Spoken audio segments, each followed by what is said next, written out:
Along the 10 up through Casa Grande, it now includes us right here in the Phoenix area. So here's Chandler, there's the Loop 202 up through about central downtown Phoenix, also including areas like Gilbert, again Chandler, out toward Mesa, Apache Junction, Queen Creek, as that wall of dust continues to move up to the north and up to the west as well. So that's about an 80-mile stretch where that dust storm warning is in effect down near Marana, all the way up here into the Phoenix metro area. Again, lots of very strong winds, I should say. Visibility has come down significantly, so that will impact our evening commute. Again, right there along the 10, but now likely to impact our valley freeways as well. Again, the activity has moved up from the north to kind of to the north and to the west as well at about 20 miles an hour. Royal is going to have a closer look at those showers and storms. But look at this, wind gusts in the 40-mile-an-hour range. Strong winds. The ADOT cameras are showing very poor visibility down near the Casa Grande area, out near Coolidge, 47-mile-an-hour wind gusts at this point. Temperature-wise, we're not really noticing a difference. Of course, we would need that rain to move in, Royal. So if you want to show us kind of where that activity is heading right now. And you know what, we're going to show you that. Go right, though, to our helicopter shot, which is an amazing shot of this dust storm that has been moving in. It really has widened out and is moving, as Holly said, to the northwest at probably about 20 miles an hour or so. Now, some edges of it have flattened and lowered a little bit, and that's just sort of typical of a dust storm as it gets farther and farther away from its source. But it also is indicative of the fact that there's a lot of dust in this storm and the visibilities are super low. So we are not going to mess with that at all. Now, in terms of radar, let's go to sweeping radar for you. And I want to show you where the area of the watch is. And you can see that it really does encompass the Southeast Valley, all of the Southeast Valley under the dust storm warning. It includes Avondale, includes downtown Phoenix, the airport, Mesa, Chandler, Apache Junction, Gold Canyon included in that. And you're saying, well, where is the dust? Well, we're going to crank up the gain just a little bit for a second on this, and you'll see here is the dust. You can kind of see the dust is actually getting encroached upon a little bit by some of the rain shower activity, but the dust extends from right here to about right here, so it's just about to move into the Firebird Lakes area.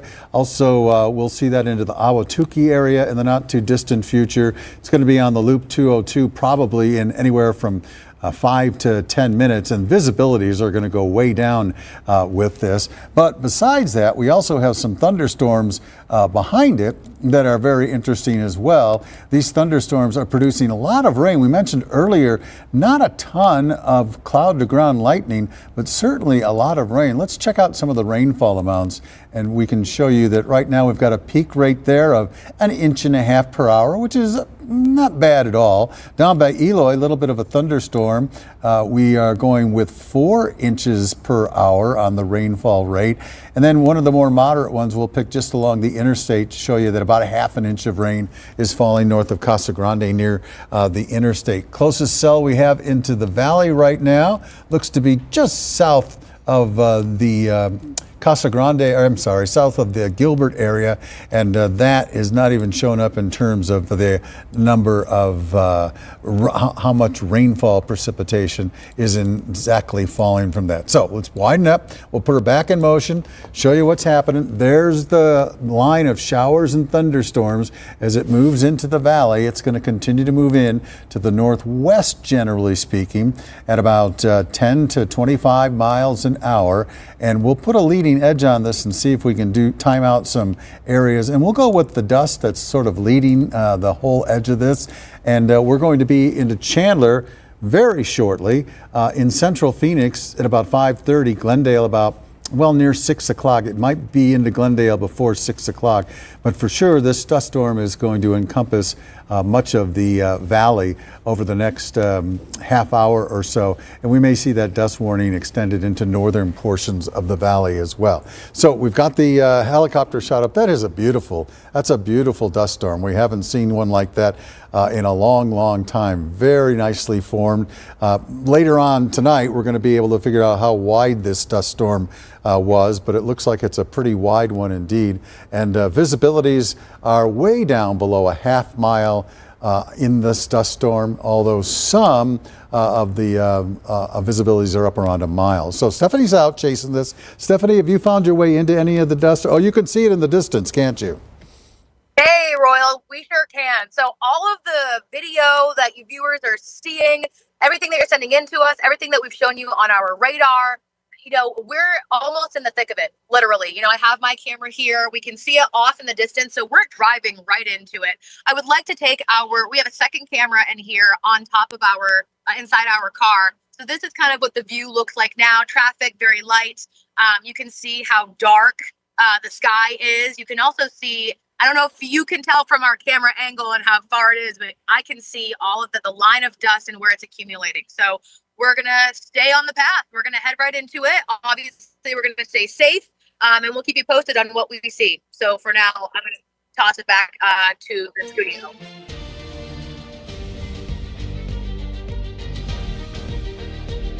Is knee pain ruining your game? GAE may be the answer. GAE is minimally invasive with minimal downtime. Get your game back. Call Vascular and Interventional Partners.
than 3 inches of rain per year. They might have beaten that today. So here's a quick look at our first alert forecast for you. We first alert tonight and tomorrow for the chance for thunderstorms.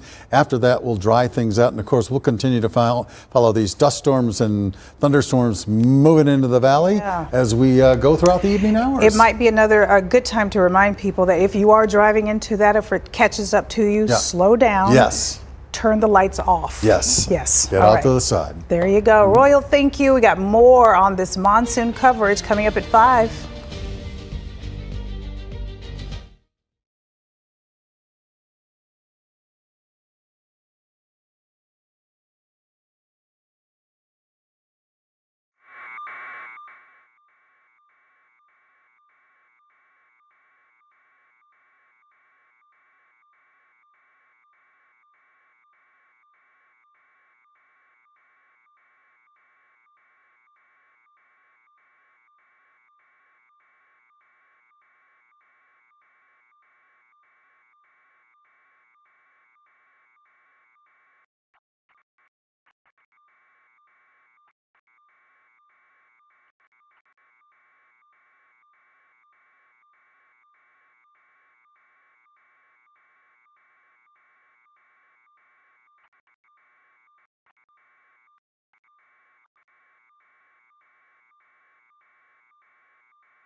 Well, we begin with a first alert for storms tonight, and look at this. The wind's picking up, strong storms approaching the valley. Thanks for joining us on a Monday evening. I'm Jared Dillingham. And I'm Nicole Kreitz. We're seeing widespread storms in southern Arizona with this wall of dust that is pushing north. It is coming our way, and we're tracking the impact on your commute, the airport, and checking in on our crews in the field. Let's begin with Holly Bach. Yeah, guys, this is kind of the first real dust storm we've seen so far this monsoon, with that massive wall of dust moving up from the south. Here's our camera in Maricopa, what once was a wall of dust out there in the distance. Now you can kind of see has taken over completely, a little bit more widespread at this point as it continues to move its way up to the valley. So here's what we're tracking. Those showers and storms are down to the south of us. That's what's kicking up the dust and bringing some of that dust right there along the 10 up through Casa Grande and Sun Lakes. Our blowing dust advisory has now been extended all the way up here into the valley. So I want to get out to a crew that we have out there right now, and then we'll come back to this radar. But if Stephanie is available, want to see what she's dealing with, because she's out there on the roadways right now and maybe seeing something in her area. camera is we are in the thick of this dust storm on the road. A lot of folks have their hazards on, trying to drive as safe as possible. Take a look at our camera on the front of our car. You can see just how thick this dust is. Trying to drive through it is honestly very scary. And, you know, obviously you want to be very careful. My photographer, Miguel, has had to slow down. You know, we're driving under the speed limit of 20, and a lot of people are. And at this point, you have folks pulled over, hazards on, trying to just make their way through this maze of a dust storm. It's very thick with the wind starting to pull through too. You can't see anything. I mean, if we can stay on our camera for as long as possible, you can be starting to move. You can see it starting to move. It's almost like we're in snow. You know, I'm from the New England area, and this is what I would see if we were in the thick of a snowstorm. So just to kind of gauge that for you, just how thick the sand is, you can't see anything. You can't even really see the road. Even if the folks in front of you didn't have their lights on, you know, this could potentially be even more of a disaster, you know, especially for folks on the road. So good for everybody in this area. If you catch wind of this later in the shows or later in the night and you were driving east towards Casa Grande, you know, good for you if you were in this area. A lot of drivers here taking this very seriously. You know, you never know when you're going to really make it out. You know, that's kind of how this weather hits. You never know when you're going to, you know, what you're going to experience, how you're going to experience it, how aggressive it's going to be. You kind of just got to wade through it as safely as possible. I know our camera can't turn, but I can see a lot of folks on the side of the road. So we're going to make our way out here, and we'll stay with you guys. Well, and that's we'll what we check tend in. to see. Thanks so much, Steph. And of course, we want you to be safe too. Why don't you guys go ahead and pull over? That's what people do when they're in these situations. You want to pull over, turn those lights on, your hazards on, because you could just see the intensity of the blowing dust in that area. I don't know exactly where she was. If I were to guess, it would probably be somewhere along the 10. That's where we've seen that visibility. And you can even see in her shot there, reduced to about 50 feet, maybe even less than that for some people. Here's our dust storm warning. I showed you it was down for Marana, but now all the way up through parts of the Phoenix metro area. So now including areas like Chandler, Mesa, out to the East Valley too. So this is just in time for our evening commute, and of course making some very dangerous driving conditions. Here are the showers and storms, but that dust storm, what was down here to the south, was almost an 80-mile stretch down from that area. It's now let up, it looks like, now down near the Marana area, but they're dealing with some flooding concerns at this point. So here are the showers and storms moving their way up to the north and to the west. And Maddie, is this a live chopper shot? All right, looks like our chopper may have gone down. We have our chopper out there as well. Of course, it's a little bit easier and safer for us to see it from the sky. But again, this is what we've been tracking, the activity down to our south, moving up to the north and to the west at what was about 20 miles an hour at this point. So we don't have the rain here in the valley just yet. That would be nice because that could help with some of the dust down there, but it's still kind of positioned right near the Casa Grande area. Some very intense wind gusts at this point. You'll see on your right our chopper going in and out. At times we're trying to get that shot for you, but on your left there's the current wind gusts. 47-mile-an-hour winds out near Maricopa, Coolidge. 39-mile-an-hour wind gusts out near Casa Grande. So on the right there's our chopper shot. Again, this has pretty much been our first real big dust storm throughout this monsoon. So Royal, we've kind of talked a lot about you know, those showers and storms. I want to see if you have anything, if you're ready at this point to kind of look over some of the other activity. Yeah, the windfall amounts are pretty amazing. As you say, they're in the 40 to 45 mile an hour range, and Casa Grande's had a peak gust of 48 now, 47 at Coolidge. We're still in the 20s in the East Valley. That's going to get higher. Phoenix Sky Harbor has had a 39 mile an hour wind gust so far, and as that dust storm moves up from the southeast, we're going to see those dust storm numbers come up. So let's do a little bit of a radar study if we can, and we'll get right to radar and show you what's happening out there as far as the showers and the dust is going. There's the area where we have the dust storm warning for the Phoenix area. That dust storm warning is including downtown Phoenix, the airport, all of the East Valley included in that dust storm warning. And it does look like we are going to see an awful lot of dust in that area throughout the next couple of hours. The blowing dust advisory now till 7, but that's for areas just south of town. The warning happened to click on the dust storm advisory. The warning is more up north, and we'll pick that up with the dust storm warning until 5:45 in portions of Metro Phoenix. So 5:45, that puts us about 50 minutes out for that blowing dust in central portions, mainly in eastern portions, but maybe making their way into the central portions as well. Love this graphic because it tells you how fast things are moving and where they'll be in town over a specific amount of time.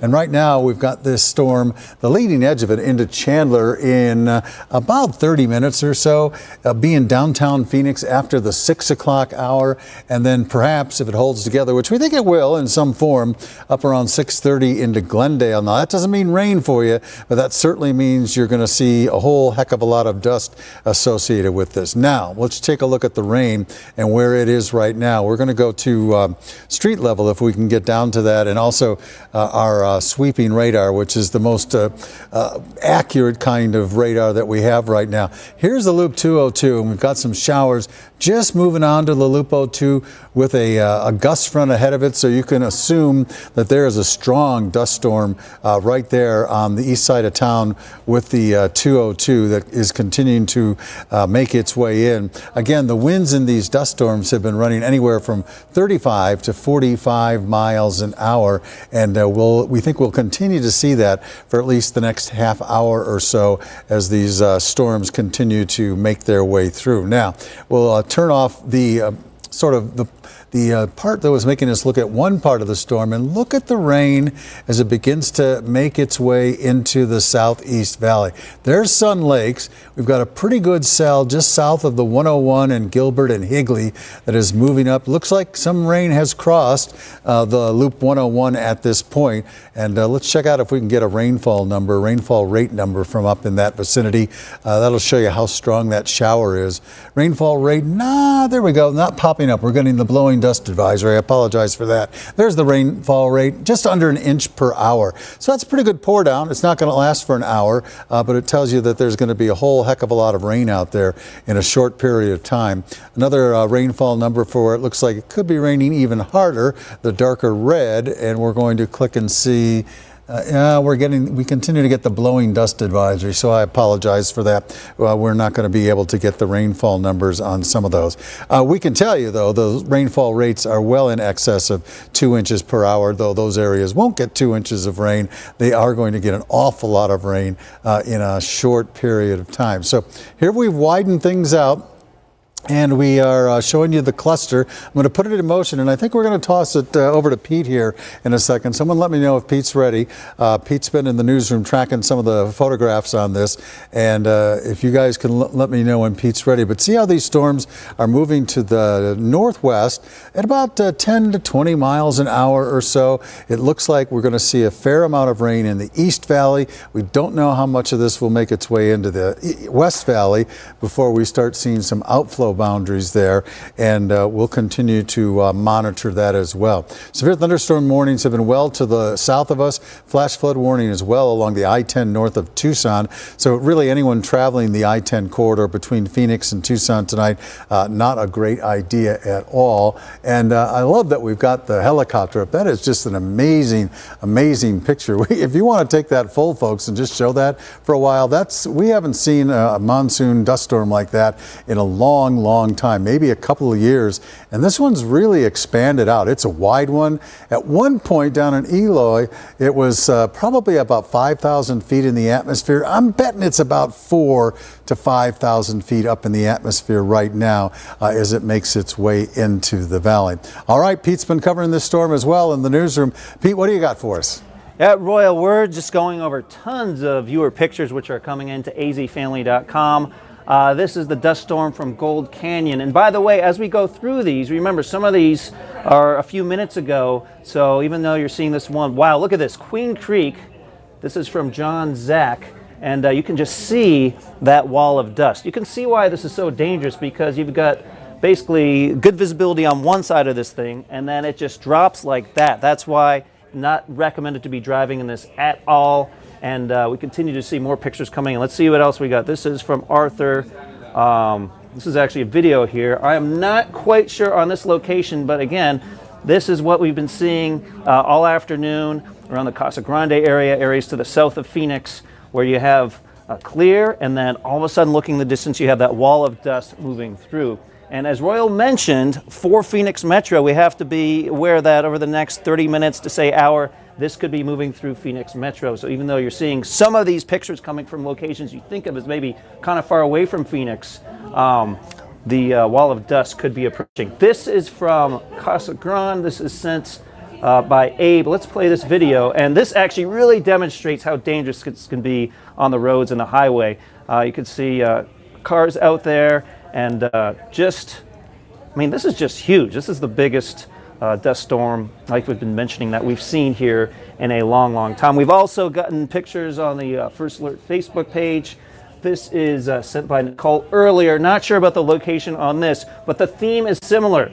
You can see wall of dust moving in and moves to the north. And we'll have to pay close attention to the radar as we have dust storm warnings now covering Metro Phoenix. So far, this dust storm has held together, and it's a situation we'll have to monitor closely going forward. I'm not sure who I'm tossing to now, but I'm going to toss back, I think, to... Hey, Pete.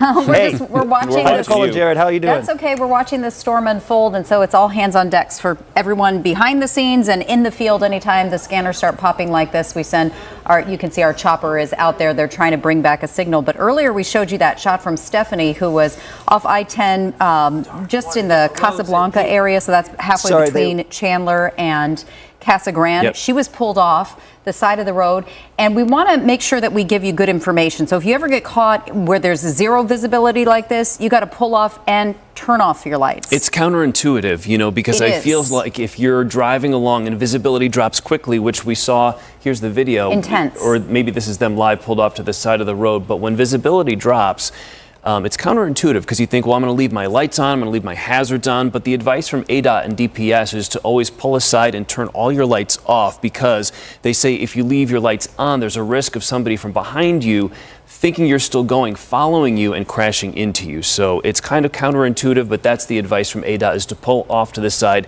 and turn all of your lights off. Yeah, they call it the pull aside, stay alive, and they say set the emergency brake, keep your foot on the brake pedal, and stay in your seat-belted vehicle until the storm passes. Here's another live look. We're kind of bouncing around to our valley cam. So this is, where is this again, Maddie? 347. Okay. So this is the highway down to Maricopa. And this is the highway. I feel like of all of our highways, the I-10 and the 347 get hit the hardest when these dust storms move through. And Royal was talking about the size of this dust storm. This is huge in general. We're calling it a haboob now because it's risen to that level. And also, I think it's exceedingly rare to see a haboob or a dust storm this size in the month of August, late August, because usually I feel like we normally see this at the start of the monsoon season before all that desert land and farmland is tamped down by the moisture and the storms. We haven't had a whole lot of that this year, so maybe that's why we're seeing this huge cloud. And Royal, I don't know if your microphone's up or if you want to weigh in on that, but as a layman, that's my interpretation of what we're seeing here tonight. No, you're absolutely right. I mean, we've had a late start to the monsoon. We had a couple of little rains.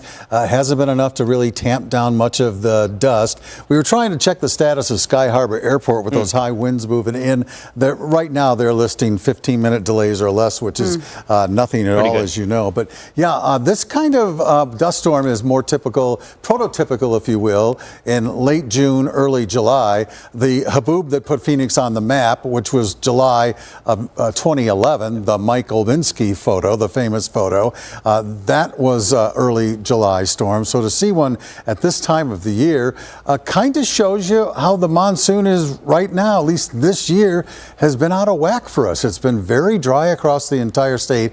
We talked about this last week. There's not a rain gauge in Maricopa County with an above average tally so far for the monsoon. And that's a little disturbing when you think about it. All right, Holly's got more from us on this storm as it begins to plow into the valley. Yeah, Royal, we're now looking at a severe thunderstorm warning. This is new, just within the last minute or so. So we've been talking to you about, if you guys want to switch over to my weather weather computer, KTVK1, that would be great. We've been talking to you guys about what is a dust storm warning right here through the valley, but we're now seeing a severe thunderstorm warning, and that's in effect for the Queen Creek area. So you could see that orange shaded color here. Royal, I'm looking at your computer, I think. Here we go. There's mine. A dust storm warning, but now that severe thunderstorm warning as well, and that is for the Queen Creek area. It's kind of that darker orange shaded color you see there. So we're looking at the showers and storms moving up to the north at about 10 miles an hour with this for the Queen Creek area if you live here, but then also if you live out toward Chandler, Gilbert, we're looking at wind gusts excess of about 40, maybe even 50 miles an hour, and some heavy rain about to hit near the Queen Creek area. Again, this is all from the showers and storms that were just down to the south and southeast of us that we've been tracking. Our dust storm warning has expired now for the Casa Grande area, but still in effect through at least the next half hour or so across the East Valley up to Phoenix, kind of downtown Phoenix as well. And we're looking at, again, winds possible up to about 50 to 60 miles an hour. So for a closer view on that cell itself, Royal, is that what you're looking at over there? Yeah, we are. We're looking at the severe cell that we have in the southeast valley right now. The severe thunderstorm warning in effect for essentially the Queen Creek area, but also for Mesa Gateway Airport. That's that little ray dome that you see there. And we're going to go to street level to show you exactly where the heaviest rains are falling. Here's the loop 202 with Valverde Drive. Very heavy rain falling there at this point. We're also seeing some very, very heavy rain at Power Road, all along Power Road. Queen Creek is picking up some heavy rain right now. This is the area where we do have the severe thunderstorm warning in effect for at least the next 45 minutes or so. And that storm is progressing to the northeast, so Gilbert and Chandler and areas of Mesa, you are going to be impacted by that storm as well as it begins to move your way. So severe thunderstorm warning on that cell right there. And by the way, we put this in a different mode, different radar mode, and you can see that blue popping up in the area where we've got the warning. Well, that's indicative of the potential anyway for hail, and that is picking up right in the warning area south of Queen Creek. So if you're in the Queen Creek area or anywhere around there, you're probably going to see some pea-sized hail. It's going to come down really quick. The rain is going to dump on you, and you're going to get some wind as well. Have not seen any microbursting tendencies yet. That's something that we're going to look for very closely, but now we've got rain into Gold Canyon. We've got rain just about to move onto the 202, and we also will see that dust spreading across the valley over the next couple of hours, Holly. Well, Royal, we're getting a lot of viewer Facebook photos and videos into our First Alert Facebook page. Our directors may still be queuing that up. If you want to keep talking about, I don't know if you have anything else to add, but you know what you and I were talking about earlier? Of course you have something to add. You're Royal Norman. The dust storm ranking system. Yeah. That's new this year from the National Weather Service. So that could be really interesting to just see what ranking, kind of like a hurricane scale, what ranking this dust storm will go to. And because it's so wide and so tall and is so dense, it might be a top-rated one. Mm-hmm. Yeah. All right. Well, it'll be interesting to see exactly what happens there. Want to get you out to your photos and videos that you're sending us right now. Of course, a lot of us have been dealing with the dust, but we're now actually getting some rain video also in from the Casa Grande area. So here we go. Melissa, thanks so much for sending this in. You could see the rain coming down there out in her neighborhood, and it's very hazy out there in storm photos and videos as well. I'm scrolling through our First Alert Facebook page with you right now. If you haven't joined it, it's a great group to be a part of. You could post your videos there. Here's someone who said they had to pull over off the 87 highway on the Gila River Indian community. Like Jared and Nicole were saying, that's the best thing to do at this point. If you are stuck in a dust storm, of course, we know visibility has gotten very, very poor along the 10, kind of on that stretch in between Casa Grande and here in the valley. But look at this, Apache Junction.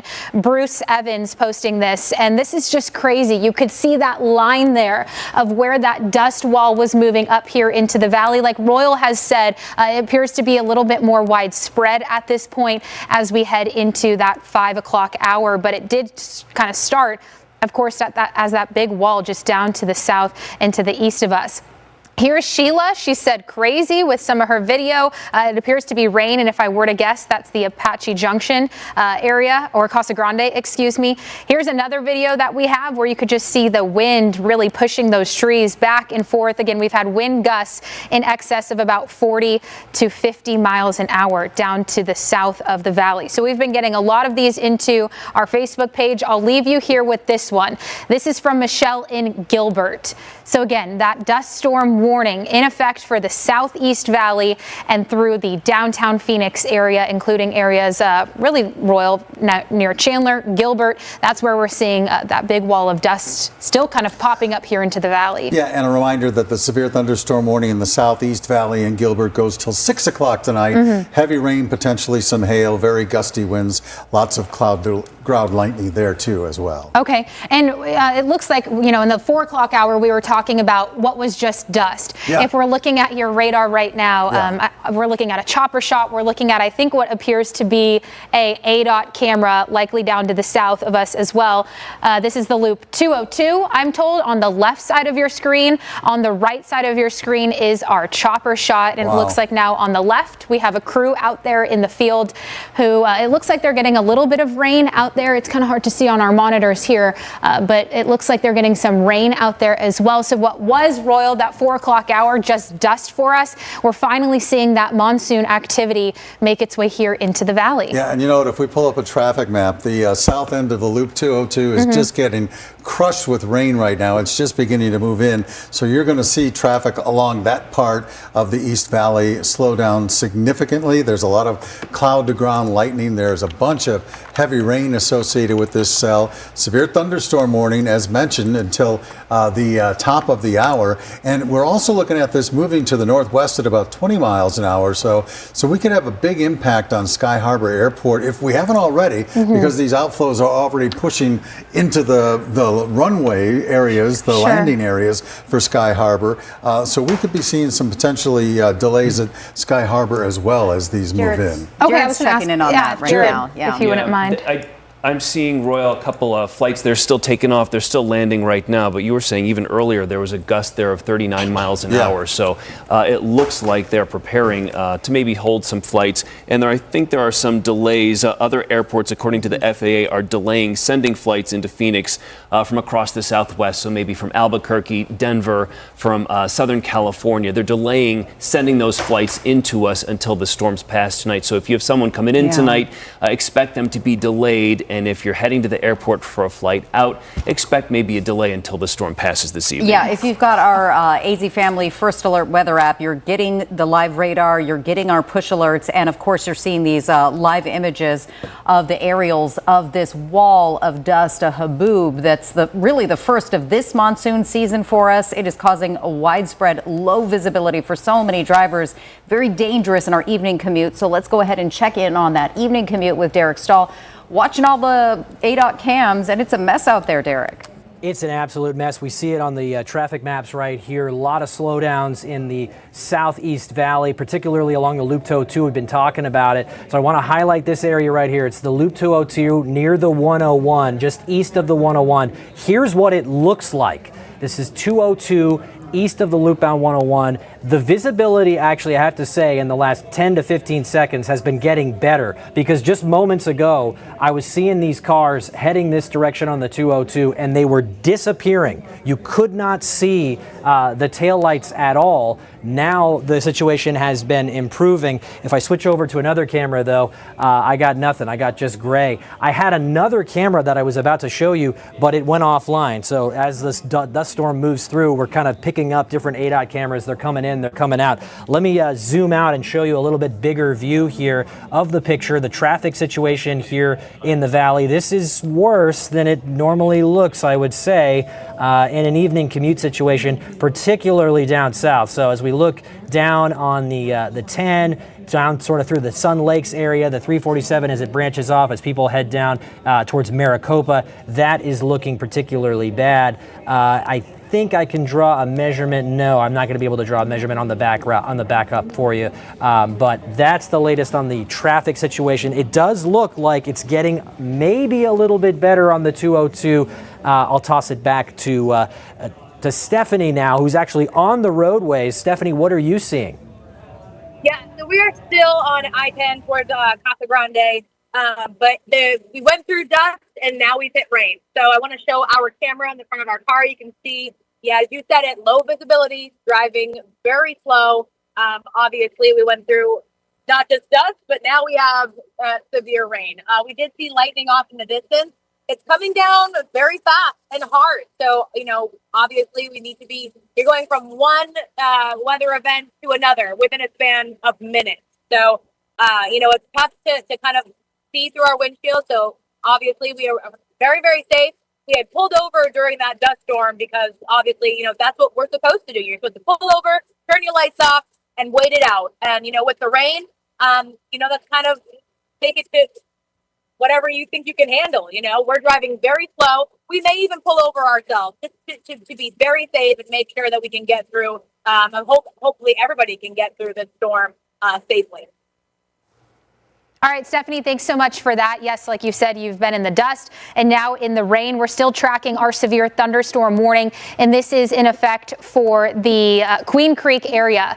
And so if you live in this area, we're seeing very heavy rain coming down at this point, some strong winds as well. Our dust storm warning is also in effect. That's through at least 5:45, but I also think that that will likely get extended as we head into the next hour. So here's a look at that severe thunderstorm warning. Actually, I think we're going to take a look at our traffic cameras at this point. Roy, I think this might be let me get a little bit closer. Okay. Is it the 202 in Alma School? There's a crash there. Okay, so Jared is saying there is a crash on the Loop 202 in Alma School. This looks like the Loop 202 and McClintock Drive. It looks like some people are doing the situation like Nicole was saying, where some people tend to turn their flashers on, obviously when the visibility goes down, but that's not the right thing to do. If you do get stuck in these situations, you've got to pull over and turn those lights off.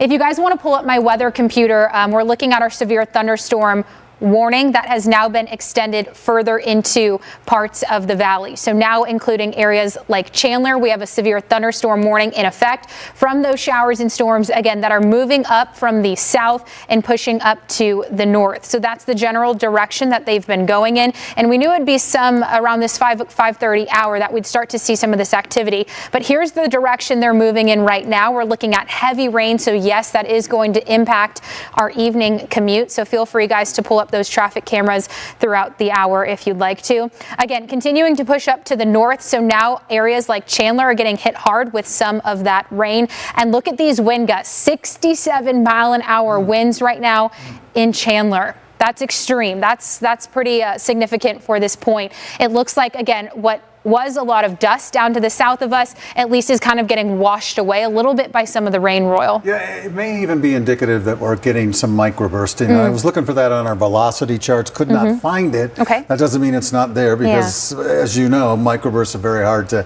pick up. But when we start seeing those kind of speeds, we worry about microbursts in compact areas where we're going to see a fair amount of damage. Now, showing you the radar where we do have the warning, and we're just focusing on the rain and the lightning right now. We've got rainfall rates of over 5 inches per hour right now south of Higley, and it looks like we've got a pretty heavy cell also into the Ahwatukee area. Let's see what that is ringing up at. That rate is 8 inches per hour. So an 8-inch per hour cell right now over the Ahwatukee area, and that's right around the I-10. So just to the west of the I-10, it is raining very, very hard right now, and that rain will continue to come down for the next couple of minutes or so. And have we seen, was this the extension? This was the extension you were talking about, right? Yeah. So we have had the extension of the severe thunderstorm warning. And it looks like the dust, dust storms, that looks like the same area for now. Yeah, so the warning got extended up through Mesa. Folks, we're going to get some other warnings as well.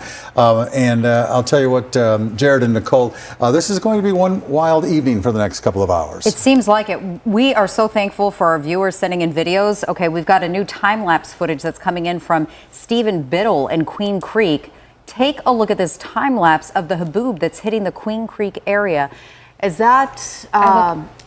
we just posted that on Instagram, and yeah, if you can take that full, it's pretty dramatic because it shows like a little shade structure in his yard that's flapping like crazy, and you just see this wall come through, and it basically like brings everything in the neighborhood to zero visibility. But how ominous to see that coming your way, marching towards your home, Jared. It has certainly been a while since we've seen something like this, and folks who live in that area, I mean, they see this from time to time, but this is a big one, and it kind of maintained its composure as it moved up through the desert. Sometimes they'll dissipate earlier than this, but you could just see it just sort of swallowed up that entire neighborhood.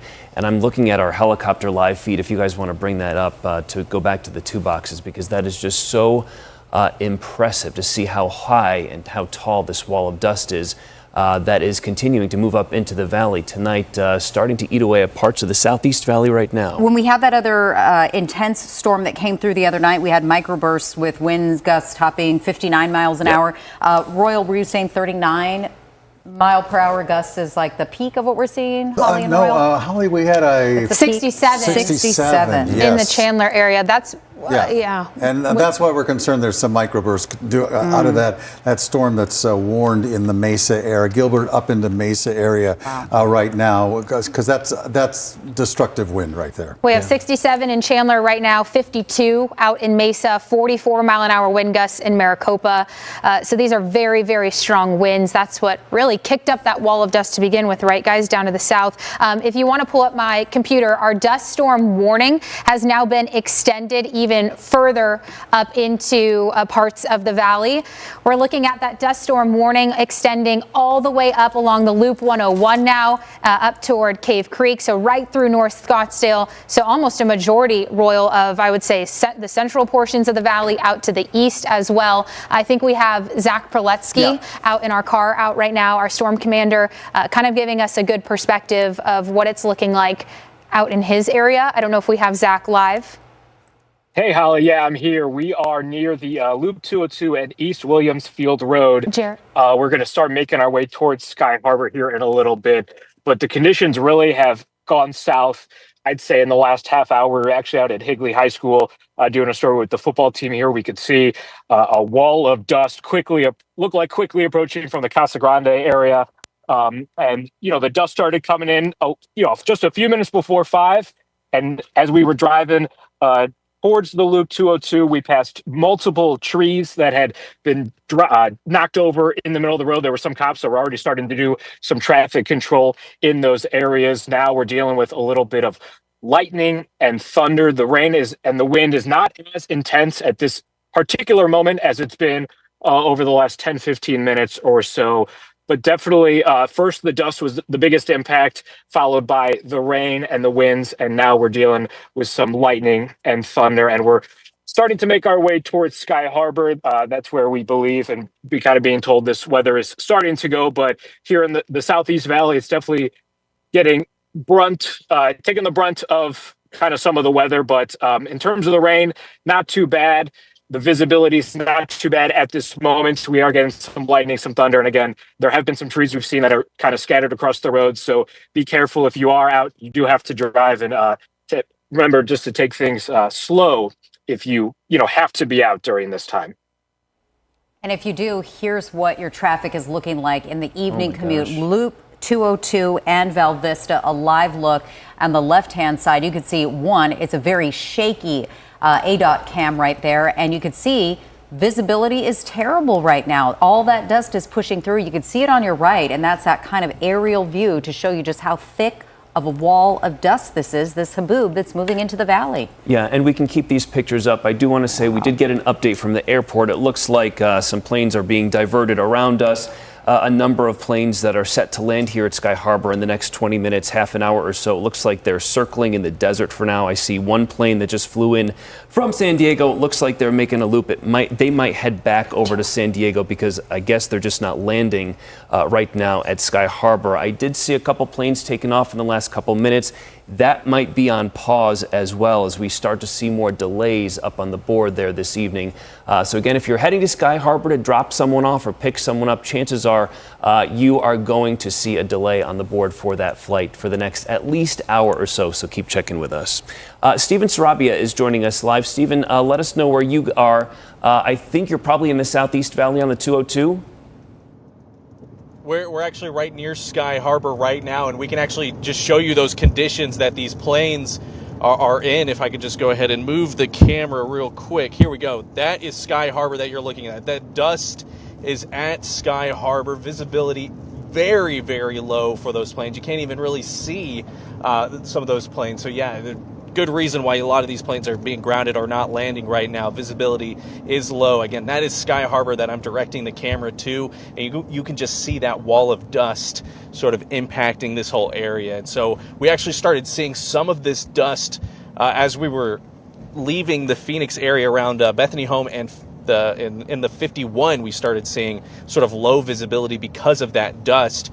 And here it is right now. So we're just pointing this camera towards the southeast part of the valley where you can just really see that dust. I'm going to go back towards Sky Harbor. That's the direction of Sky Harbor where all those planes are and that dust coming in. We're also starting to deal with a lot of rain as well in the area that we are in. Again, we're at the I-10, just went south of Sky Harbor. We're making our way towards Chandler.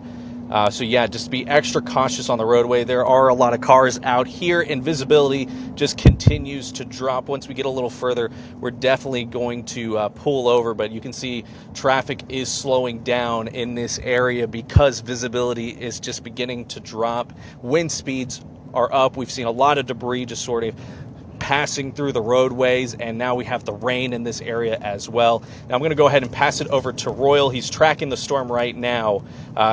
Tell you how the conditions are right now.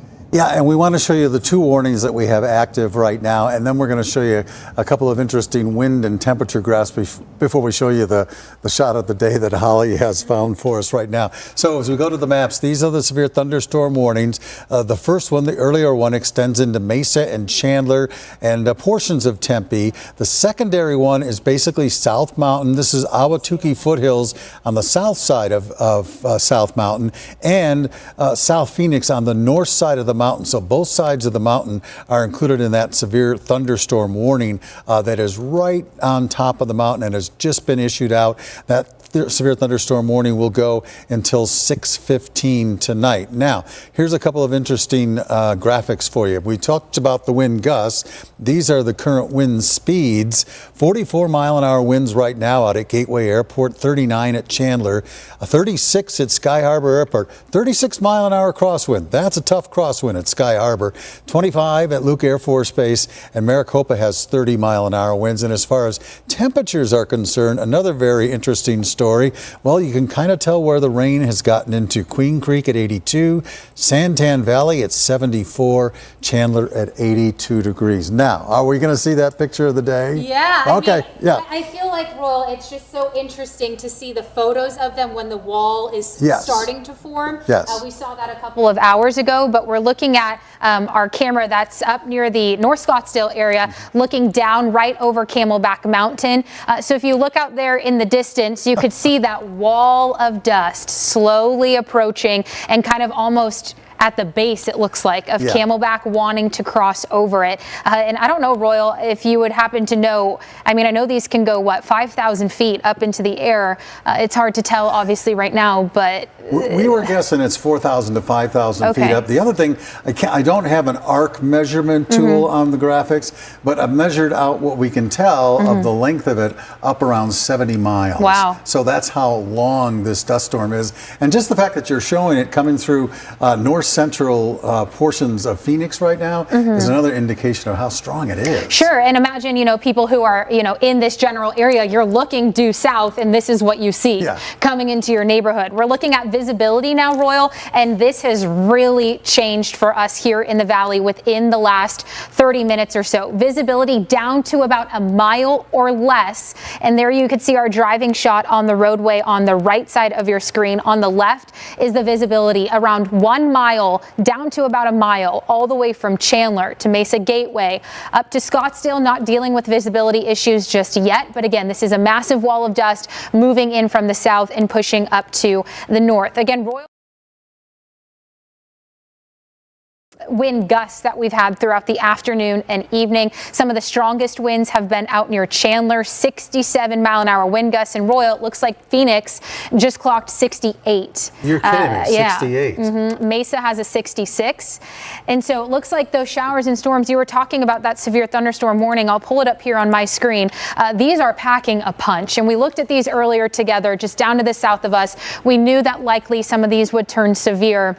And that's now what we're seeing at this point. So this is a busy map, but here is our severe thunderstorm warnings. Those areas you see here on your screen in that orange box, all the way from Queen Creek out to Chandler and Royal. It looks like now our dust storm warning is being popped up and extended into the West Valley. Well, so almost sense. the entire valley now is under our dust storm warning, all the way up from Cave Creek down through central Phoenix, Avondale, Chandler, Mesa, Queen Creek, down to Maricopa. Yeah, and here's the concern with these kind of winds is that we're going to have power outages. We're going to have a lot of them. We're going to have some damage, at least some tree damage that could even bring some power lines down. And so the next couple of hours, that's the other thing we're going to be looking for is areas that may get hit with some damage out of this. But for sure, we're going to see some power outages because of the high winds that we've seen with this. And again, we haven't seen any microburst couplets show up on our radar yet. That doesn't mean they haven't happened. But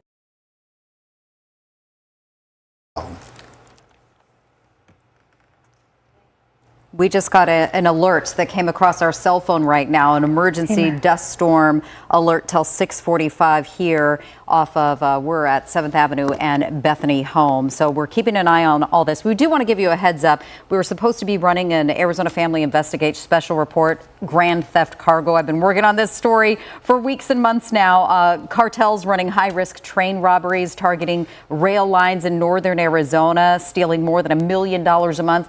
We're suspending that. We're going to air that for you at a later date because we've got, obviously, this storm is taking precedence over, the imminent threat to your evening commute, folks on the roadway, and it's just not safe. So we want to keep on this and not break away from it. That's why we're not even taking commercial breaks at this hour. I do want to say the video in that story is something I've never seen in my life, it's so it's worth watching tomorrow when we bring it to you. But yeah, we blow out the commercials, we blow out pretty much everything when it's a matter of public safety. So we do have a ground stop now confirmed completely at Sky Harbor Airport. A lot of planes incoming from, I was checking the chart, from Dallas, from Atlanta, out circling in the desert, maybe over a globe right now, waiting for this storm to move out. Derek Stahl's tracking conditions for us at Sky Harbor from the newsroom. Derek, what's the latest that you know? Yeah, I think you and I are looking at the same map, and it's fascinating to watch. But this is the issue. Less than 1 mile of visibility at Sky Harbor. This is our closest camera to it. And as I bring in the map here, this is the map that Jared's been talking about, showing the various planes out in the desert.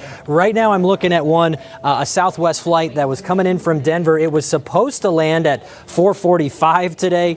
Obviously, that's not happening, so it's heading out to the desert. And then there's a couple of other Southwest flights that are just sort of circling out there, out north of the valley along the I-17. This one was coming in from Reno to Phoenix. It was supposed to land at 6 o'clock. Looks like it might be delayed. It's out there spinning around. Here's one, Seattle to Phoenix, also supposed to land at 6 o'clock. It's also sort of in that pattern out there. And I have not seen flights take off either. Here's a different Southwest flight. This one was coming in from Sacramento. It was almost to the airport, almost down there in the Scottsdale area, and then it had to take this loop-de-loop path all the way out past Cave Creek, and it's now heading. This seems to be the area where they're kind of putting most of the planes in pattern there. But switching back to the live camera of Sky Harbor, that's what's going on. It's dusty, and they just can't land planes in situations like that. I'll show you a couple other ADOT cameras while I have a moment. This is the 10 at 40th Street. So this is a little bit more central corridor, and you can see the cameras are now bumping and jumping. Looks like they have a little bit of rain there as well. See a little bit of reflections off the roadways, indicating that there might be some slickness out there. And if I bring in the traffic computer for you, you can see the general kind of gist of where we are. But a lot of slowness, couple of crashes as well. So it's definitely an eventful day on the roads on a Monday evening commute. That's the latest here in the newsroom. I'll send it back to you guys in the studio. Thank you, Derek. And we're going to go ahead and check in on some power outages. We know that the winds gusts are so strong, they're taking down trees, and anytime this happens, power lines as well. Vanessa, I think you're tracking that for us tonight. We're getting set up over there at the computer as we talk to, as we take a look at the numbers from both SRP and APS. Boy, they just got everything back online from that bad storm Thursday night. Looks like they have another long night ahead of them, Vanessa. Yeah, happy Monday to you. Right? A heck of a way to start out the week.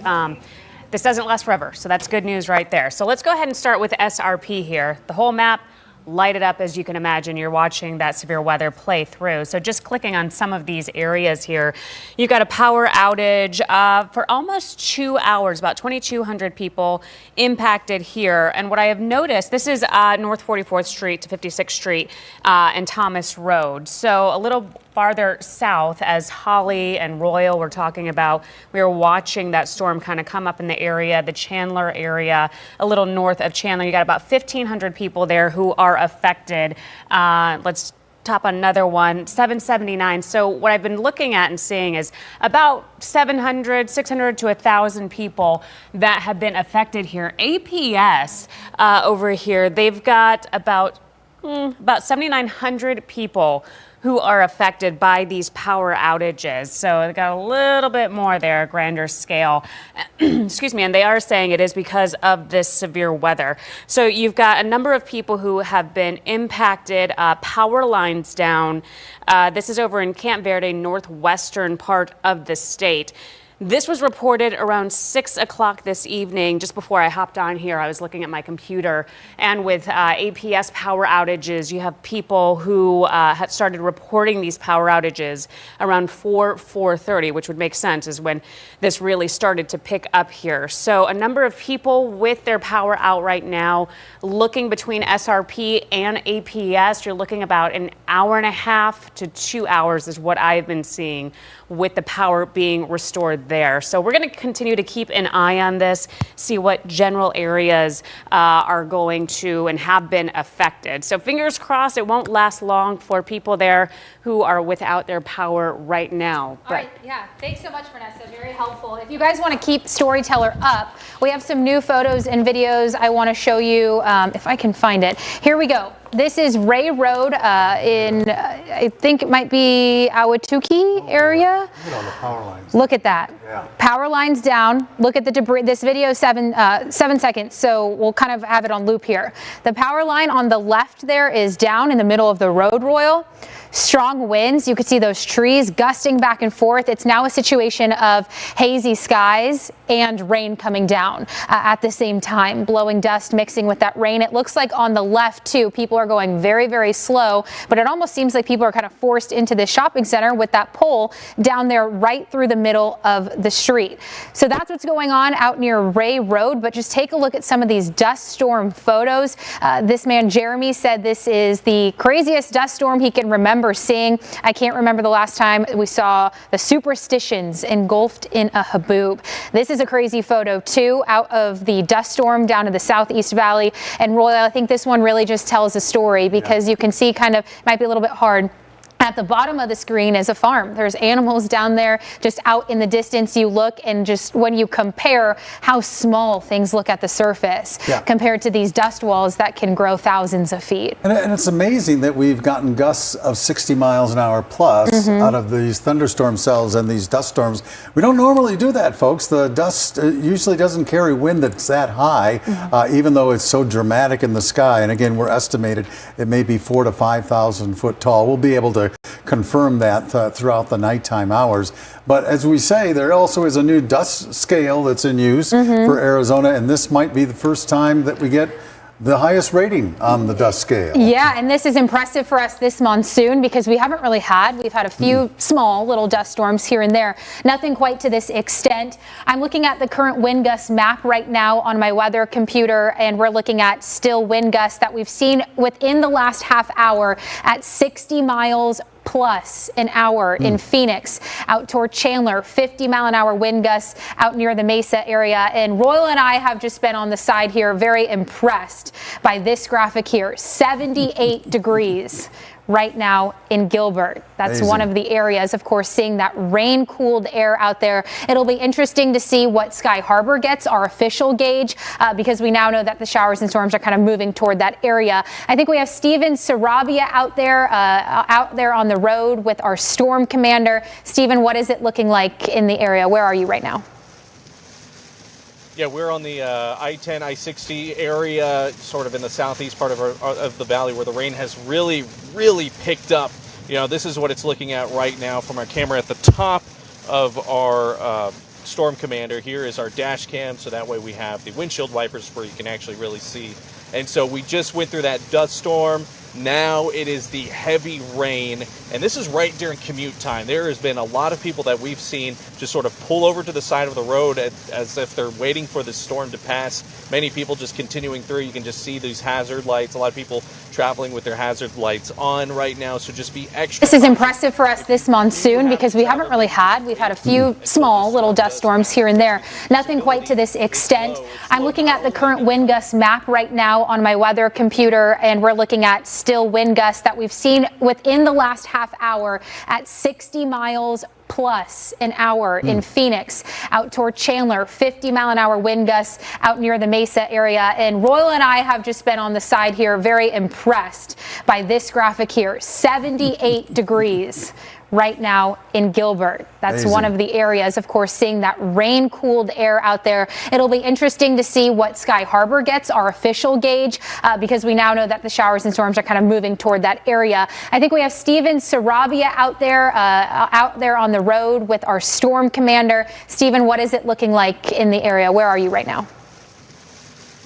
Yeah, we're on the I-10, I-60 area, sort of in the southeast part of the valley where the rain has really picked up.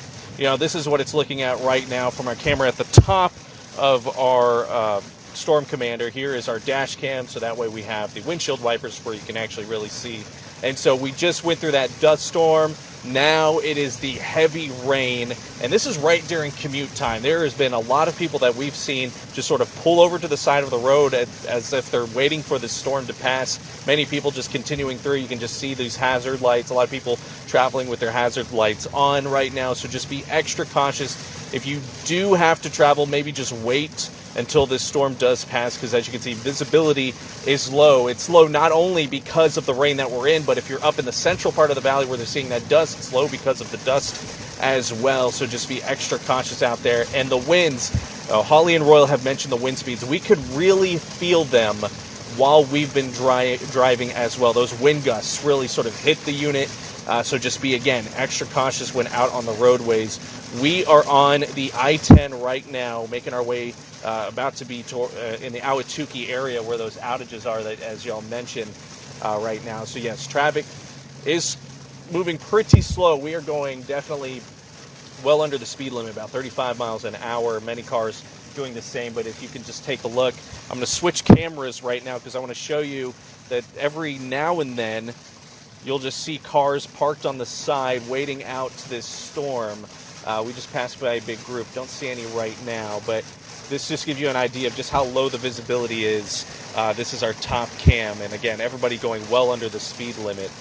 So right now I'm going to go ahead and pass it over to Royal as y'all are tracking the latest on this storm. All right, thanks, Stephen. We're going to review some of the warnings that we have out right now. The warnings for Metro Phoenix, both severe thunderstorm warnings and dust storm warnings as well. So let's get to the maps, and we'll zero in on the three warnings that we have. The first one's down in the Southeast Valley in Queen Creek. This is going to be the first one to expire out. The rain has virtually ended there, but there's still a little bit of light shower activity. That's just south of Gateway Airport. We have another that extends into Mesa up to about Falcon Field, across into Tempe at Kyrene Road.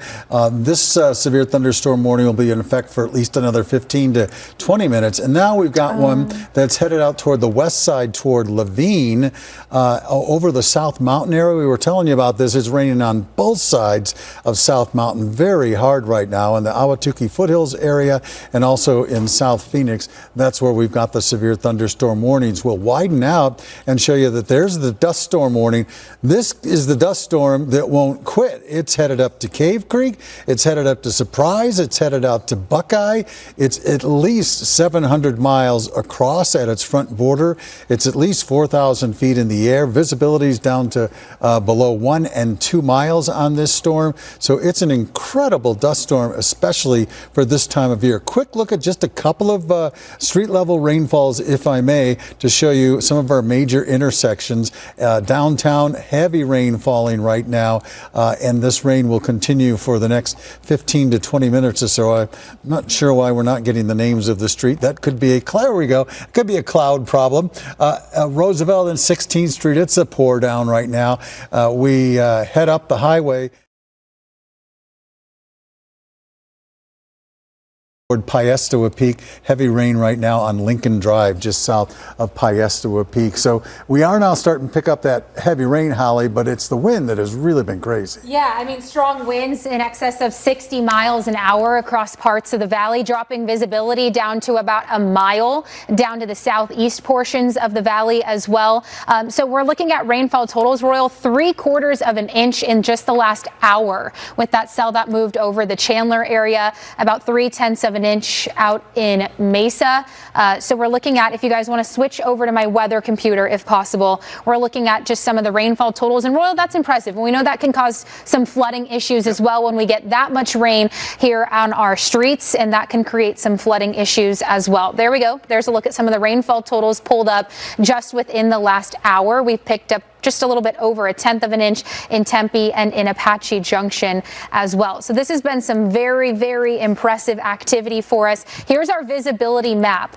And again, we've talked about that dust storm warning now almost in effect for the entire valley, and it's dropped visibility down significantly over the last hour to 2 hours, down to 2 miles in areas like Scottsdale and Royal. We saw that shot. I want to see if I still have it pulled up here.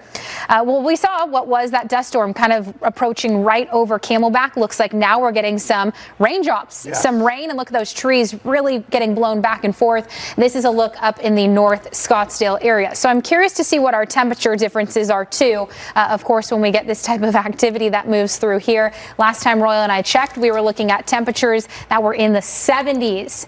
Right through Sky Harbor. Nicole's size. Can you believe that? Yeah, 77 at the airport right now. 73 in Chandler. Yeah, it's amazing. 78 in Gilbert. 84 at Scottsdale, 82 at Maricopa. It's crazy time out there.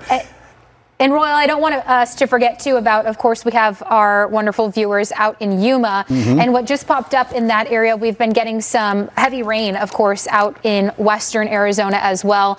There's now a flood advisory in effect for that area, and just outside of that as well, or excuse me, a flash flood warning in effect for that area. And that's rare for them. They get a little more than 3 inches of rain per year in Yuma, and who knows, they may get 3 inches of rain tonight in Yuma. Yeah, that's how rare it is to see heavy rain like that in southwest Arizona in the deserts there.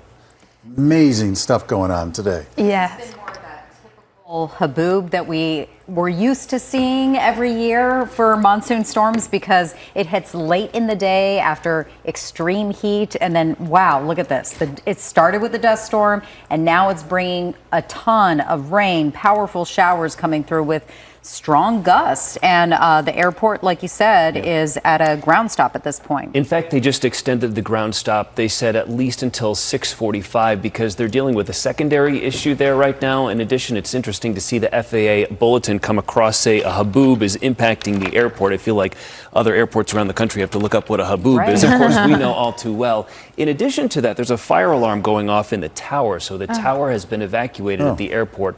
Hopefully that's just a false alarm, but that's just going to add to the ripple effect, the domino effect the airport's going to be seeing here through the evening, because you don't have flights landing or taking off at least for another 45 minutes from right now as this storm impacts the downtown area. It's also the typical timing for a monsoon storm. Late in the day, unfortunately, when a lot of people are on their way home for the evening commute. So when we saw earlier at the top of the 5 o'clock hour, we're heading into the 6 o'clock hour in just a moment here, but at the top of the 5 o'clock hour, Stephanie Dupre was on the road heading towards Casa Grande, and it was zero visibility. It was so dangerous. So people were pulling off to the side of the road.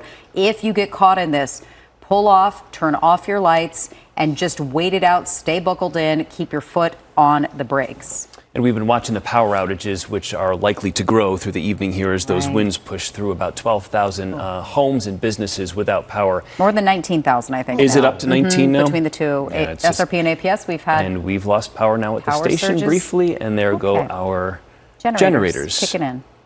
All right. The radar's still up and running, though. There we go.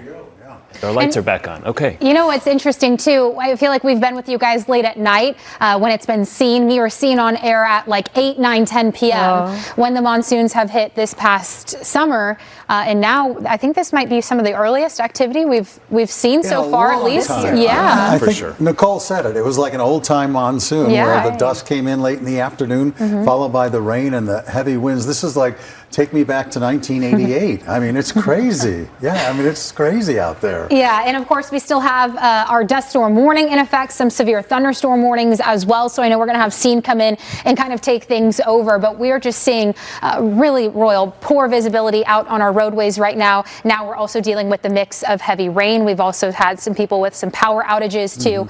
We'll kind of take a look at all of that coming up here. Yeah, and we'd say if you can avoid driving and being outside for the next 45 minutes to an hour, do it. Just enjoy watching the weather right here on Arizona's Family. We'll keep you updated on that. And oh, by the way, you mentioned the app. The app is so cool. One of the coolest things about the app is it tells you when rain is close to you. Yes, you'll get that notification. It's 4.2 miles away from your location. Yeah, it's so cool. Yeah.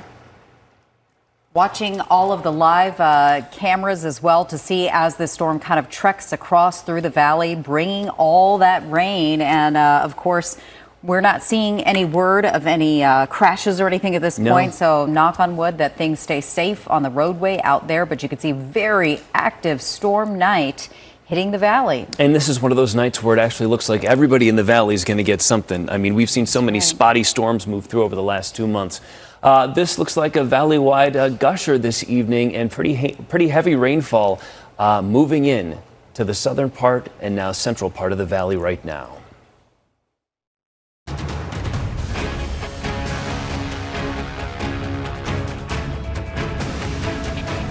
At 6 o'clock on a Monday evening, we're going to reset in case you're just joining us live here at 6 on Arizona's Family tonight. Boy, if you've had yourself outside driving around, if you've just looked out the window, you know it's coming. Dust, rain, who knows what else. Very dramatic video here coming into our newsroom. We appreciate all the videos you are sending in to us as we check in with our helicopter and our traffic cameras as well.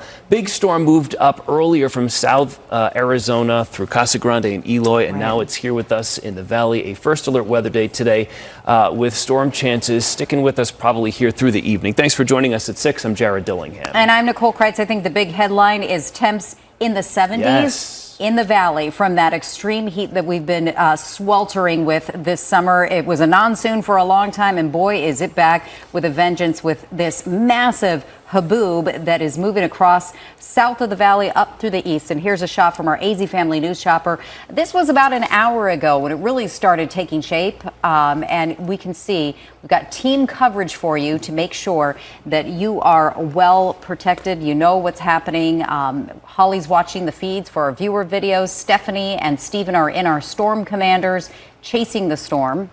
Yes, and we're paying attention to what's going on at the airport as well. A ground stop in effect till 6:45 tonight. First, we're going to check in with our meteorologist, C. McLaughlin. Scene, I can't even tell what you're standing in front of. Yeah, exactly. That's kind of one of the things that I wanted to kind of compliment your team coverage that has been rolling on since about 3 p.m. with Chief Meteorologist Royal Norman. I kind of wanted to give you a couple of different views that you may not have seen over the last couple of hours of rolling coverage right here on Arizona'sFamily.com. And our coverage is going to continue online on AZFamily.com and all of our social media channels for the next several hours with Royal and Pete. So we're going to keep adding to this coverage that you can kind of send out to your friends via our mobile app, as well as our Arizona Family First Alert news and traffic app. So here's a look at what are you looking at?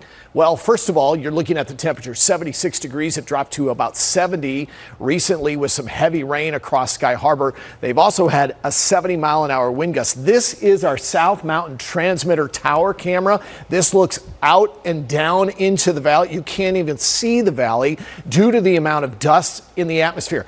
Look at this. This is what people are facing on the commute home, and this is why we bring you First Alert team coverage, because this is a safety factor that we want you to know about. We want you to slow down, get those headlights on. That's perfect perfect driver behavior right there.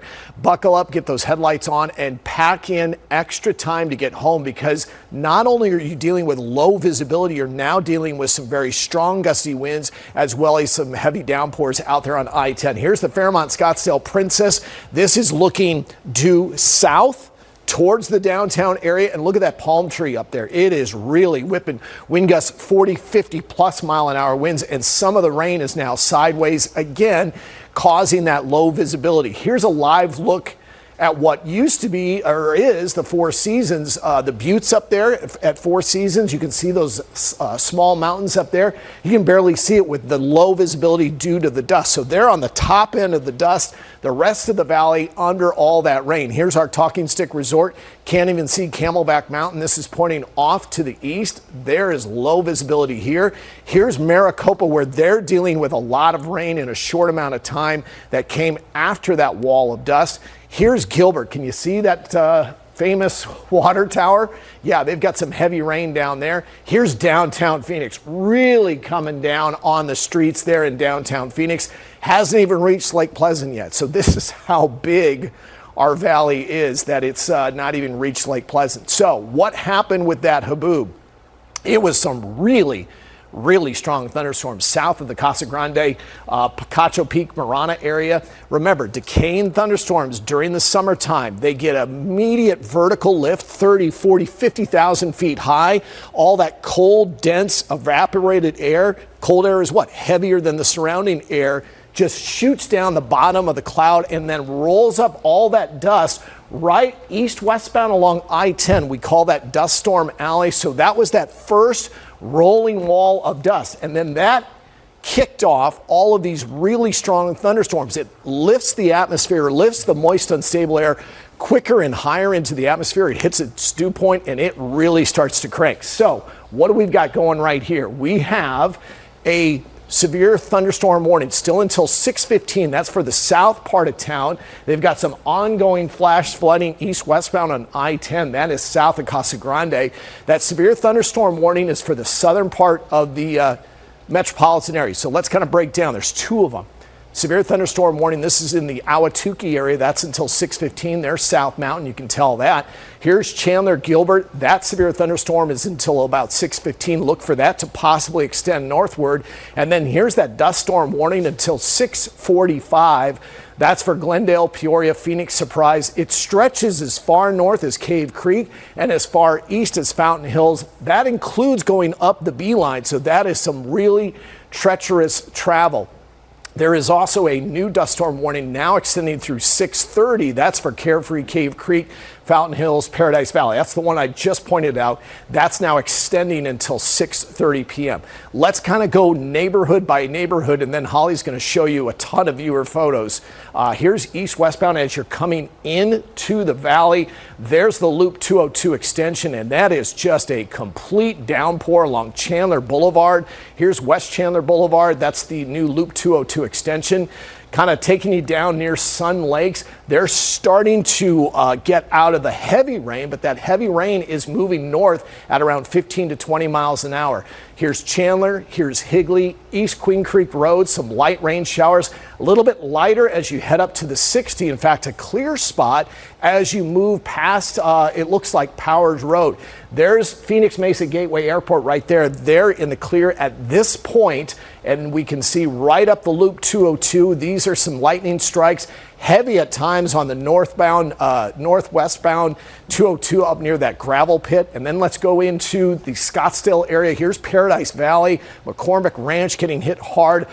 Look at the I-17, 51 I-17 corridor. Very, very heavy rain, but I wanted to pull out to show you that the movement is to the northwest. But right now, most of the West Valley from Avondale up through Surprise is in the clear. So it looks like, Holly, this is pushing to the north, pushing towards the Deer Valley area.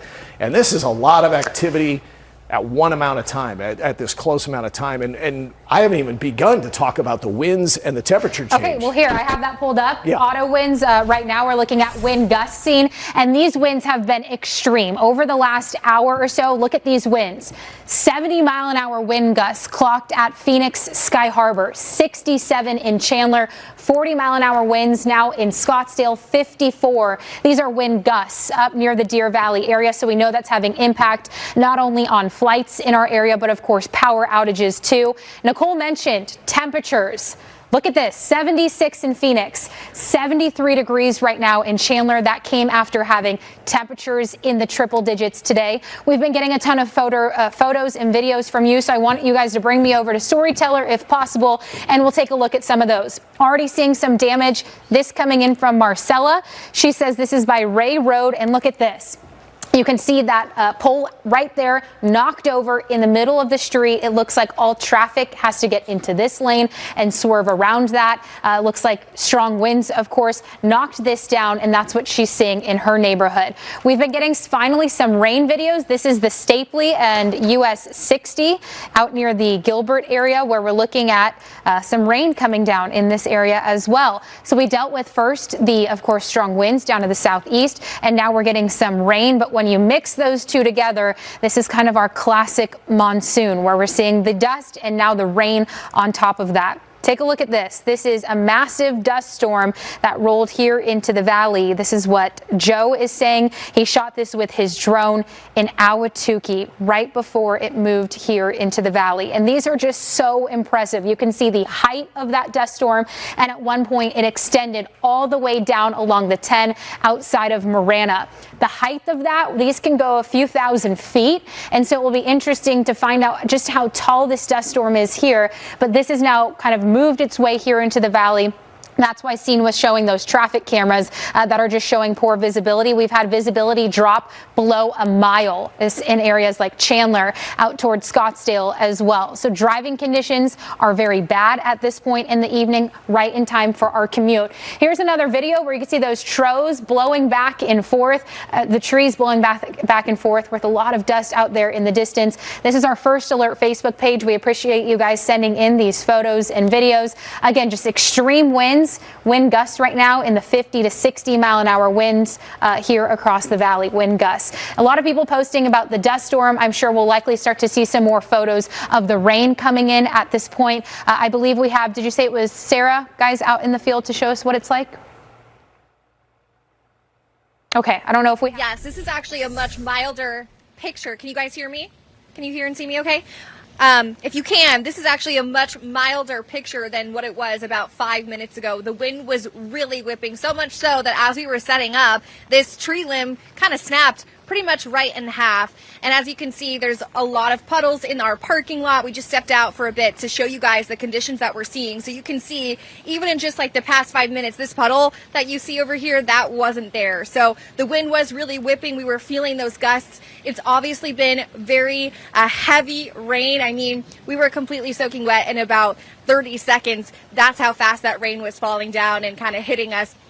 Also, we did hear a lot of thunder, and we've seen plenty of lightning. Thankfully, we're in a safe location now. If we see any more, we can just step right back inside. But if you are out and about, it is a better idea to just go ahead and get in a safe place, get indoors. If you're driving right now, it's also a great idea to get off of the roads. We can hear sirens actually in the distance. Again, not a good sign, especially in storms like this. We see people getting crashes all the time every year in Arizona because of dust storms and because of monsoon activity. So again, I do want to show you, and you might be able to hear that thunder that we're hearing right now. We did see a flash of lightning a second ago as well. But we are hearing, you can probably hear the rain hitting my jacket. Of course, you can probably see the wind, but about 5 minutes ago, it was a much different picture. It was much more drastic and severe than it is right now. So in our area, which is in central Phoenix, it does seem to be dying down a little bit, but that's definitely not the same for other parts of the valley. So again, if you can, get inside and get to a safe location. Guys? All right, Sarah Robinson live for us in Central Phoenix. We could hear the thunder rolling outside of our studio here tonight, and I think the number of power outages between SRP and APS is topping 30,000 now. Homes and businesses without power here tonight, and it's pretty widespread. We saw West Valley, Central Valley, South Mountain, Gilbert, Chandler out to the East Valley as well. So it's pretty widespread in different pockets right now. We're going to keep up this radar bug at the bottom of the screen right now as we move on to get you some more pictures of what's going on right now. Derek Stahl is standing by live in the newsroom. And what are you showing us tonight, Derek? Well, it's kind of a mess at the airport right now. We've been talking about the ground stop at Sky Harbor and all the impacts on flights. Now we're getting some new video from inside the airport, and it looks like there's a little bit of damage, maybe from the wind. So I want to show you this video sent to us from a viewer inside the airport there, and there's a piece of something dangling there right outside the window. Maybe it's a piece of little roofing or something like that. But we're hearing about a couple of different problems at the airport right now. According to the FAA, they had to evacuate the Phoenix Tower at one point because of a ringing alarm. Hopefully nothing was going on there. But zoom in, take a look at the flight radar map, and I want to tell you about kind of what's been going on with the ground stop. So for the last several minutes, this ground stop's in place. They've had to divert flights. Right now, I've been following a flight. It was supposed to come in from Colorado Springs. This is Southwest Airlines flight 1758. Was supposed to land today at 5:45. Now they're diverting it down to Tucson. And earlier, I saw several flights that were being diverted to Las Vegas. Well, here's the problem. If I switch over to this is the FAA alerts page. Right now, Las Vegas also has a ground stop in place because of airport volume, and that's in place until 7 o'clock. So the air traffic controllers of the world, raise a glass to them because they're working extra hard today. I am watching, last thing I'm watching here is the FlightAware misery map. This is the total right here for Phoenix. It says 54 delays. I think this is a little bit delayed. We had 35 earlier, so the number is definitely going up, but I think there are definitely more delays than that. So we'll stand by and wait on that. Now let's send it over to Alexis Dominguez. She's got more information for us. Alexis, what are you seeing? Yeah, well, we've been out here at the airport for about half an hour now, so you can see that it is still pretty windy out here. We still have very strong gusts of wind, so you can see just how it's making those palm trees really sway side to side. We also have a view of the control tower here. So we haven't really heard any alarms, but we did see that the dust completely enveloped the airport here, causing a big delay, even in cars trying to get into the terminals. Now, I also want to show you this side over here. You can see that cars are now starting to move, but you can also see that a little small tree actually came down there. And again, that's because we saw a lot of really strong gusts of wind. So we're going to try to get to the Terminal 4 right now, where we're hearing reports that the roof may have flown off. So we're definitely going to check that out. But if you are going to be heading here to the airport, definitely just make sure that you're prepared for some delays. We saw some people even hopping out of their cars over here, starting to walk into the terminals because they were trying to avoid that traffic. So we are seeing cars beginning to move again. So keep an eye on any kind of information you have for your flight, because of course we are hearing of several delays here. So keep that in mind if you do have a flight here today. So I'm going to give it back to you guys, reporting live here from the airport, Alexis Dominguez with Arizona's Family. That's excellent advice. Yeah, everything is delayed right now at the airport, Alexis. That ground stop in effect, according to the FAA, until 6:45 this evening. So that's going to have a ripple effect on every single flight incoming and taking off here for the next several hours. People are trying to get home, and so we want to take a look at the roads. We've got team coverage for you in Storm Commander. Let's start with Stephanie Dupre. Where are you now? What are you seeing? Yeah, Nicole, so for a long time we were going 10 east, but now we're going 10 west back towards the Phoenix area, which is, we're kind of driving back into what we already drove through. Now, I want to show our camera first. So on our car, this is the camera on our car. We have rain. Traffic still moderately light. Everyone going speed limit, keeping in mind the rain coming down, the wind can make it very difficult to maneuver. We've experienced that in the car. Now, if I can bring back my camera so you can see me for a second, I just want to give, the perspective of being out in these elements. I'm in the back. The way this car is set up, I'm kind of way back. I kind of want to twist it here. This is my photographer, Miguel, doing a really good job at the wheel here. This is not easy elements to drive through. Earlier, Scene had said treacherous travel. It is literally treacherous travel. We went through the dust storm, which I'm going to show you in 2 seconds. But in a matter of minutes, it was crazy dust and something, I'm newer to the market. I have never been through a dust storm like that before. So it was, crazy for me to experience. It was, and it's scary. We tell you guys, the viewers, you got to be careful. You can repeat it over and over again, but it's really, you don't really get it until you're in it. So let me take you to that video. We had to pull over at one point because we legit could not see a thing. You couldn't see anything in front of you. You couldn't see anything to the side of you, above you, below you, nothing, even with the lights on. So at that point, Nicole and Jared, we've been saying, reminding people in the elements like that you're seeing, pulled over to the side of the road, turned our lights off, kept our seatbelts on, had our foot on the brake until it cleared and it started to rain. So then we drove through some rain. So that's kind of where we're headed now, back towards the Phoenix area. And, we're going to keep you updated with what we see as this weather continues, because it doesn't seem like it's going to be letting up anytime soon. Steph, for now, yeah.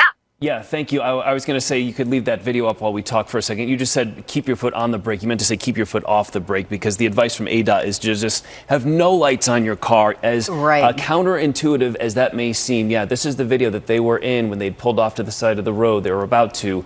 And Stephanie made another good point. In addition to pulling off and turning all your lights off, taking your foot off the brake, she's new here, relatively new. Think of how many thousands of people move to Arizona each year, have never driven through this kind of zero visibility before and get stuck in this kind of situation.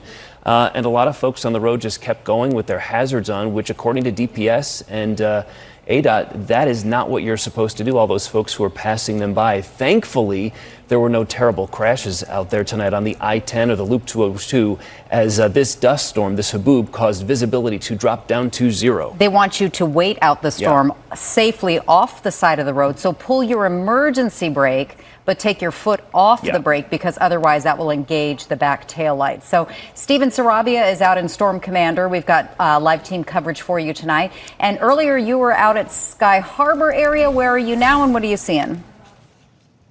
Now we are on the I-10 in Ahwatukee, and I'm going to switch to this camera immediately because we are starting to come up on what appears to be a crash. You can see the hazard lights. We already passed a few of the cars. There's one right there. Just take a look at the front bumper of that, mangled. And we have a few more cars over here. Again, we're in the I-10 near Ahwatukee, and I'm just seeing numerous cars off to the side of the road here, so we're not sure how many cars were involved in this crash. We were making our way towards Ahwatukee because we were getting reports that these strong winds may have downed some trees and some power lines in the area. Again, we're working to confirm that, but yeah, definitely dealing with some low visibility from the rain. I'm going to go ahead and switch to a different camera so you're able to see a little bit better. We have the windshield wipers going, but yes, that was the I-10 southbound near Ahwatukee and the Ray Road exit where we saw that what appeared to be a crash. We saw some first responders on scene. You can see that mangled front bumper of the car, so you want to be extra cautious. Just highly advised to just wait out this storm. If you do have to travel, just wait out this storm. We've seen a lot of people pull over to the side of the road, just sort of waiting it out as well. I will say it has lightened up just a little bit since we last spoke, but still pretty heavy in the Ahwatukee area. Again, just taking a look at the street lights, I see some street lights on, some off, so we're not sure if those are impacted by any outages or whatnot. Again, that's something we're working to confirm. And again, traffic moving very, very slow with this rain as well. Craig and I, we've been tracking storms for a while, so we're pretty used to it. But one tool that we use that is really helpful is the First Alert weather app. I'm just going to zoom in because you can just sort of see the active storms and where they're at. It sort of helps us whenever we're sort of going throughout the area. It helps us avoid the real dangerous spots, but you can really see where the lightning is. You can see where those watches and warnings are as well. I'm going to go ahead and switch back cameras to the dash cam just so you can see just sort of the slick roadways again. If you have to avoid travel, best to do so. Just wait for this storm to pass because it's still coming down pretty strong. But for now, I'm going to go ahead and pass it back to you guys as we get into the Ahwatukee area and we look for those reports of any of those downed lines. Again, we'll keep you updated if we can get that confirmed. But for now, live in Storm Commander, I'm Steven Sarabia with Arizona's Family. Those were, Stephen, thank you. Some of the first fender benders that we have seen down power lines. But he's right. If you use our weather app, you can check the future cast to show you what's coming your way as well. Yep. A couple new notes that came in as Stephen was talking to us there. The ground stop at Sky Harbor has been lifted, according to the FAA, but now you have a backlog of planes that are on the ground waiting to take off, a backlog of planes that are waiting to fly into Phoenix tonight. So just because the ground stop's lifted at the airport does not mean you're in the clear. You're probably going to face a delay if you're heading to the airport for any reason later on tonight. The other thing is the number of power outages looks like it's creeping up toward about 50,000 in Maricopa County tonight between APS and SRP businesses and homes without power tonight. That number likely to increase as those crews get out there to start their work. The active radar is still keeping our weather team very busy behind the scenes. Let's check back in with First Alert meteorologist Steve McLaughlin. Yeah, guys, if you're just getting home, you might be home late because that evening commute. You're joining live First Alert team coverage right here on Arizona's Family. 6:23 on your Monday evening. This is kind of the time when I'm giving you the 7-day forecast. Going to do that. We're going to go over to Holly Bach with those impressive rainfall totals. Vanessa Rise is going to give us an update on those power outages. Here's a live look at I-17 south of Glendale. You're probably familiar with this pedestrian bridge. This updates about every 20-30 seconds. You can see the low visibility and heavy rain. There's the two airport warnings for Mesa Gateway, Phoenix Sky Harbor. But again, that ground stop has just been lifted. It's going to take a while because look at to the south. There is some heavy rain coming out of the Casa Grande area. And look, when I turn out wide, there's a flash flooding occurring east-westbound down near Marana, right on the Pinal-Pima County line. We've got 1, 2, 3 flash flood warnings for the Yuma area. There's a severe thunderstorm warning for Welton. And then we got a brand new dust storm advisory for the north part of the valley. That's that severe thunderstorm warning that just popped up until 6:30 for Welton. We can see that there is a lot of rain coming up from the south. The dust storm warning for Avondale, El Mirage, Glendale, Goodyear still has a few minutes left at 6:45. It also extends up in through Cave Creek, Fountain Hills, Paradise Valley. That should expire at 6:30. This is a brand new dust storm advisory. So what they're really telling us is, hey, it doesn't matter the mountainous country as you get up into the Black Canyon area or those rolling hills. There is low visibility north-southbound on I-17 just south of Black Canyon City. So where is this storm heading? It looks to be pushing from the south to the north, and right now it's pretty much valley-wide south to north from the Carefree Highway all the way past the Loop 202 extension. What the only places that are not getting anything at this point is the West Valley, Far West Valley, Surprise, Peoria, Litchfield Park. So here's some improvement. Sky Harbor went from less than a mile visibility to 6-mile visibility. That's going to take hours to catch up on those flights. Look at Luke Air Force Base, down to 1 mile or less visibility, 2-mile visibility in Deer Valley. And it's any wonder because these are the sustained wind speeds. Out of the southwest, 25 miles an hour at Sky Harbor, 25 at Luke Air Force Base. Look at the temperatures. You can see where it's rained. It's 77 in Scottsdale, 77 in Gilbert. You missed the Navy? An Air Force pilot herself, Weedy volunteered to start the tribute project after hearing stories like this. Tapped her on the shoulder and was like, hey, you should be ashamed of yourself.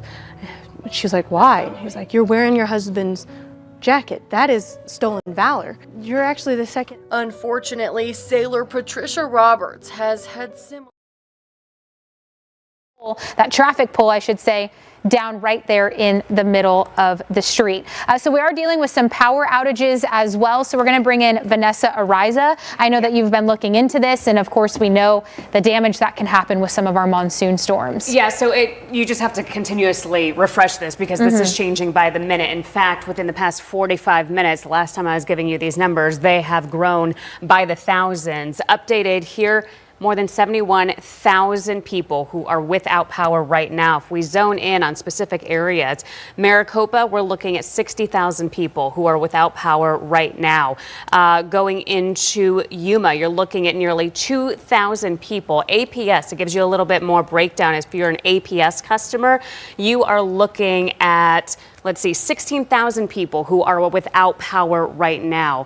And as the minutes continue, we are seeing more people without power. That could continue. So I want to go ahead and toss it over to Jared and Nicole. You guys are monitoring this just as much as everybody else here in the weather team, and things are changing by the minute as we continue the evening.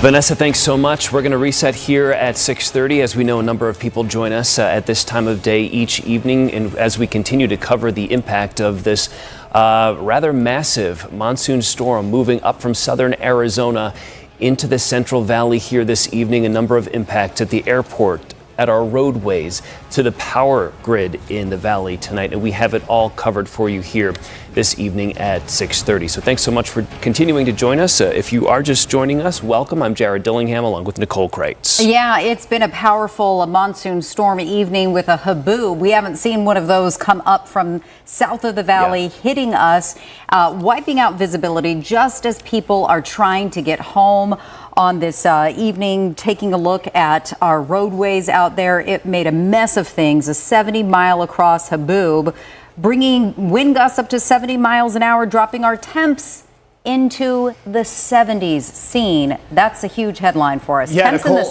70s. And you said it's the first time we've seen a haboob probably in about 2 to 3 years. And what is a haboob as opposed to a normal dust storm? Nicole just described it. That thing was 70 miles long. It was more than 1.5 miles, almost 2 miles high, almost 10,000 feet in vertical height.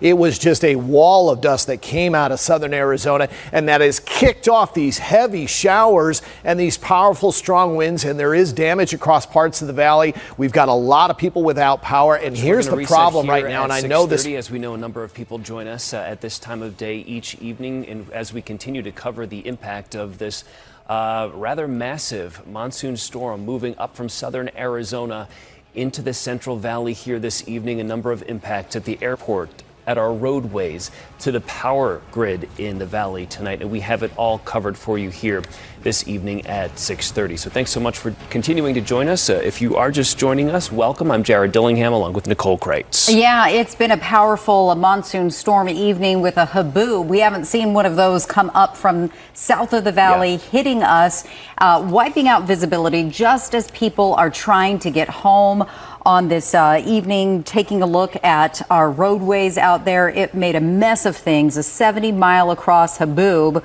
bringing wind gusts up to 70 miles an hour, dropping our temps into the 70s. Scene. That's a huge headline for us. Yeah, temps Nicole, in the 70s. And you said it's the first time we've seen a haboob probably in about 2 to 3 years. And what is a haboob as opposed to a normal dust storm? Nicole just described it. That thing was 70 miles long. It was more than 1.5 miles, almost 2 miles high, almost 10,000 feet in vertical height. It was just a wall of dust that came out of southern Arizona, and that has kicked off these heavy showers and these powerful, strong winds, and there is damage across parts of the valley. We've got a lot of people without power, and here's the problem right now, and I know this camera is stuck right here, but this is the I-10 stack. It is a slow commute home because of low visibility and some pretty strong winds, and that's been pushing the rain sideways, which even lowers the visibility even more. There's a live look. Fairmont Scottsdale Princess looking from north down to the south. You can't see the valley area. Here's Talking Stick Resort, same thing. We've got a lot of dust and moisture in the air, lowering that visibility. Here's downtown Phoenix. What a downpour over there. Holly Bach has got some rainfall totals for us coming up in a second. But let's get to the impacts of this storm on a First Alert Monday. Well, we've got a lot of airport issues. Jared's going to kind of get you updated on what's going on over at Phoenix Sky Harbor. There's been a lot of flight delays. This blue kind of triangle box, this is indicating an airport statement that was put out by Mesa Gateway. They've got some flight cancellations and flight delays. Lots to talk about. Here's flash flood warning down there near the county line between Pima and Pinal. We've got 1, 2, 3 ongoing flash flood warnings over in the Yuma area. And now we've got a dust storm warnings till 6:45. This is for the southwest and western portions of the valley. That includes Avondale, El Mirage, Glendale, Goodyear. That's until 6:45. Look for visibilities less than a mile. So if you have someone commuting home right now, this would be a good time maybe to call them. Just say, listen, take your time, because the evening commute is very, very slow because these storms came in from the south and they are pushing to the northwest at around 15 to 20 miles an hour. They are carrying with it some lightning. You can see that ongoing lightning right now in Peoria, near Deer Valley, up near the Cave Creek Carefree Highway area. And you can see this is a dust storm advisory now in place for north-southbound on I-17. This includes the New River Anthem area all the way just south of Black Canyon Highway. So low visibility as you see that thunderstorm really coming up from the south. So here it is. It's basically a north-south vertical between the entire valley. A little bit of light rain still happening in the East Valley, yet to rain, but blowing dust over in the West Valley, and the rainfall amounts are really super impressive. There are ongoing storms in along the rim, up in through Pace and Blue Ridge, not quite to Prescott just yet, but again, that flooding problems in the Yuma area as we speak. Here's some of the current visibilities. Down to just 3 miles an hour. Just about a few minutes ago, it was less than a mile at Luke Air Force Base. Believe it or not, 6-mile visibility right now at Phoenix Sky Harbor is a vast improvement from an hour and a half ago when it was down to less than a mile. You can see why the evening commute has been impacted. I don't even almost believe some of these numbers. Peak wind gusts, and Royal confirmed this, so did Holly just about an hour ago, 70-mile-an-hour wind gusts at the gauge, the official gauge at Phoenix Sky Harbor Airport. I know we've got a crew over there. They're looking at some possible roof damage on one of the terminals there. 67-mile-an-hour peak wind gusts in Chandler, 52 at Mesa Gateway, 66 at Mesa Falcon Field, 56 in Scottsdale. So again, 54 in Deer Valley. We're probably expecting some damage areas coming in, damage reports in the southeast, eastern, northeastern parts of the valley, and as well as the central corridor down near Sky Harbor. These are the sustained winds out of the southwest pushing to the northeast at 25.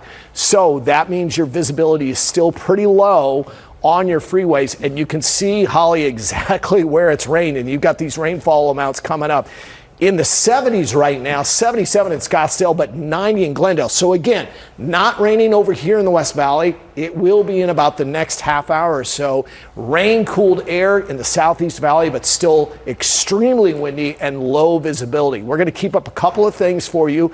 We're crawling any watches and warnings down here at the bottom. Right over here, right about there, we've got an ongoing radar box. You can have that same thing if you download our Arizona First Alert weather and traffic app. And if you have that app, you can actually download and send via text message. If you've got somebody sitting on the freeway, maybe stuck in traffic, you can send that traffic map right from our app right to their cell phone. So let's talk about why part of the valley is rain-cooled, Holly, and part of the valley still hasn't seen it yet. Seen very impressive in such a short amount of time, too. These rainfall totals, almost an inch of rain just near our South Mountain gauge in South Chandler as well. We saw some of our ADOT cameras showing really poor driving conditions this afternoon because of the dust, but also because of those slick roadways. Almost 3/4 of an inch of rain in Tempe. These are the most impressive rainfall totals that we've seen throughout this monsoon this year. over half of an inch in central Phoenix, about 2/10 of an inch at North Scottsdale, and out near our Sky Harbor gauge, our official gauge for our rainfall totals. Let's get over to some photos and videos that you have sent to our First Alert Facebook page. This is from Shirley, and I'm not entirely sure of the location, but just look out her window. We're looking at completely covered skies with dust out there. If I fast forward the video, look at how dark it gets and how quickly it gets so dark. You could see the flags out there blowing significantly because of the strong winds. Like Scene said, close to 70-mile-an-hour winds in some areas. And it almost looks like it's nighttime. When these dust storms roll in, they take over the entire skyline. And that's what it looks like from their area. Look at this time lapse. Devin posted this into our First Alert Facebook page of that massive wall of dust that moved in around 4:30 here across the valley. Here's kind of a wider angle of it. And look at how tall that dust line is. Again, expanding more than 70 miles out in distance, but this has almost covered the entire valley with our dust storm warning still in effect this evening. We'll do one more from our First Alert Facebook page. Scene mentioned the heavy rain coming down in the Yuma area where they're dealing with flooding concerns, over 2 inches of rain in Yuma. Just within the last couple of hours there, you could see this person's what appears to be just outside their home is completely flooded because of some of the rain. We talked about the driving conditions. We've had teams and crews out in the field all throughout the afternoon. It looks like this is the I-17 near Dunlap, so kind of right through the North Phoenix area, where you could see as people are kind of entering the roadway there on the right hand side of your screen, as they're getting onto the freeway, they're hitting a massive puddle of water as they try to get onto the I-17. This is just one location where Scene was mentioning we were going to be dealing with some rain out in that area. Here's the Loop 101 and Guadalupe, where we continue to see it looks like maybe slowing traffic because of a crash or something that may be going on the left side of the freeway, on the left lanes there. Not sure if that's weather related, but just an important reminder to, of course, take it slow when we're dealing with conditions like this. We've had Steven out in Storm Command. It looks like now he is outside with what appears to be some damage. Steven?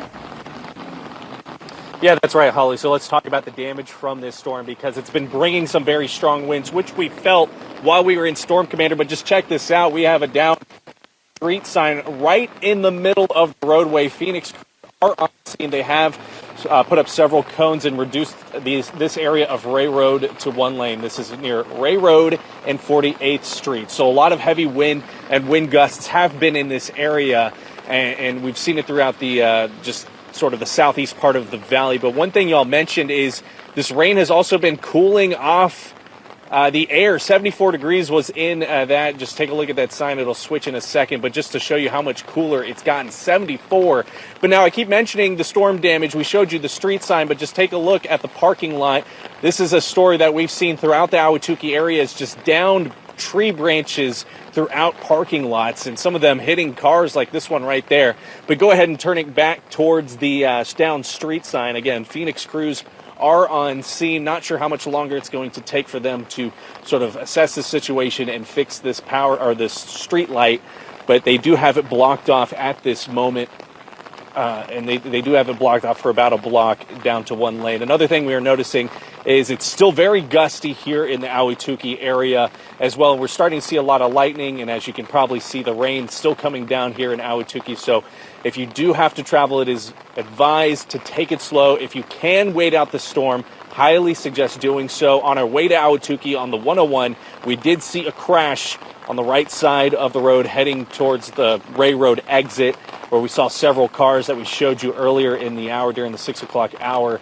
Several cars were involved. We did see first responders on scene. So when conditions like this are present, take it slow, be extra cautious right now. And another thing we are noticing here in the Ahwatukee area is because this is a lot of rainfall in a short amount of time, we're seeing a lot of water pooling on the roadways. You can probably see a lot of those puddles splashing and whatnot. So there's that threat for some minor flooding.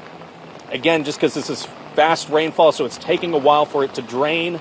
So just, again, be extra cautious. Another thing to worry about. But again, live in Ahwatukee, I'm Steven Sarabia with Arizona's Family. All right, Stephen, thank you very much. And yeah, looking at the down power lines there, I think the number of homes and businesses just in Maricopa County without power right now is up past 60,000 this evening. So a lot of folks are out there without power tonight. As we continue our coverage, we did just get some information about what happened at Sky Harbor. We have a crew there gathering some more information, but just to pass it along to you, there's some damage, I believe, at Terminal 4 at Sky Harbor, which is home to Southwest and American and other airlines. Some damage possibly to the roof there tonight. So they're assessing the damage, trying to figure out how that might impact operations at the airport here going forward. So we have a crew there. We're going to check in with them as soon as we can. Ground stop is lifted, but the damage is done to all those delays and cancellations. So, well, mostly delays. They're just trying to get back on track again. But we do have a look at your ADOT cams because we want to kind of bounce around to see where the trouble spots are on this evening commute. And it is widespread. It is a mess out there. Here's I-10 off the Perryville exit, and you can see a shaky cam there, but also just low visibility. Scene and Holly have really been mapping out the radar for us, showing us how it's moving to the west side of the valley. Earlier, you know, in the last 2 hours, it's marched from south of the valley up through the east, and now it's really hitting on the west side. Yeah, it's a reminder because for hours as we've been on air here, we've watched it primarily hit the east valley, the southeast valley. But it's a reminder, Perryville, that's pretty far out west, and that is pretty strong. They're pretty low visibility, but no major problems, at least on the I-10 beyond what we would normally expect during rush hour. Okay, and Stephanie Dupre has been out in Storm Commander. She was in the thick of that first initial haboob when it was hitting south of the valley, and visibility was down to next to nothing. And now it looks like she's making her way back up into the valley now. Where are you abouts right now, Stephanie? Yeah, so we're heading back towards the Tempe area. So we had driven all the way up towards Casa Grande, and that's where we're started to see the rain kind of taper off a little bit. So we turned around and took a pivot and started going 10 west all the way back to the Phoenix area, where we have shown you guys kind of what's ripping through the area here. But kind of still, again, light traffic. We got some rain pelting the windshield, but it's not where the, let's see, I'm trying to get a closer look at my map here. We are headed towards the Tempe area. So we're going to kind of drive through and see what we can find and link up maybe towards the area where some of our other crews are. But for now, this is kind of just what we're seeing, just the rain. And you said it yourself. Yeah, we kind of went through two different, with the dust storm and then the rain, like one after the other. And they were coming through pretty hard. So it was definitely an experience to get through. So all those safety measures that we keep reminding people and folks, and you know, it's a learning experience for me too. Being new to, as Jared had mentioned, a lot of people move to this area, me included. So it's about that educational piece, not just for viewers, but for us too. So just kind of wanted to point that out, just how, you know, being in the elements, or I mean, I think for any factor, being in something is the best way to learn something. So I just wanted to throw that out there to our viewers, and thank you guys for all tuning in. And, you know, we're out here giving you what we can. So I'm going to give it back to the anchors for now, but me and Miguel are going to stick on the road. Yeah. Well said, Steph. Yeah, absolutely. And, you know, ADOT's not reporting any major crashes, but boy, their board is lit up with smaller crashes and fender benders tonight, valley-wide, west to east, north to south. A lot of crashes, both on the freeways and on our surface streets as well. Stephen showed us some of that earlier live, but it's been amazing to see the temperature drop so significantly. Also, the powerful wind, 70-mile-per-hour wind gusts at one point at Sky Harbor Airport, where it feels like that rain gauge never gets any measurable rain today. 0.18 will take it, but some areas, South Mountain, almost a full inch in this rainstorm. We want to check in with Derek, who's also got a fresh update from the airport. What's going on there? Well, you guys talked about the damage that we're seeing at Terminal 4. I've got a video of some of the situation there at Terminal 4. This is from a passenger taken inside the airport there. Looks like a piece of roof flap or something has come off. So, you know, they had 70-mile-an-hour winds at one point, as you mentioned, at Sky Harbor. Visibility was less than 1 mile. That's why they had to put in the ground stop in the 5 o'clock hour. The ground stop has been lifted. It was lifted around 6:15 or so. So flights are beginning to come in, but there are a lot of disruptions. Average delay right now for an outbound flight is almost an hour, 51 minutes. So we got delays on your way to Salt Lake City, Dallas, Houston, Oklahoma. All those flights are delayed. I have seen a couple of flights begin to come into the approach pattern. So that's good. They're beginning to land planes. This one's coming in from Detroit. It was supposed to land at 6:21 this evening. It's now estimated to land about 30 minutes later at 6:53 in about 10 minutes. So looks like activity is resuming there at the airport. Alexis Dominguez has been standing by outside the airport on the ground. Alexis, what are you seeing?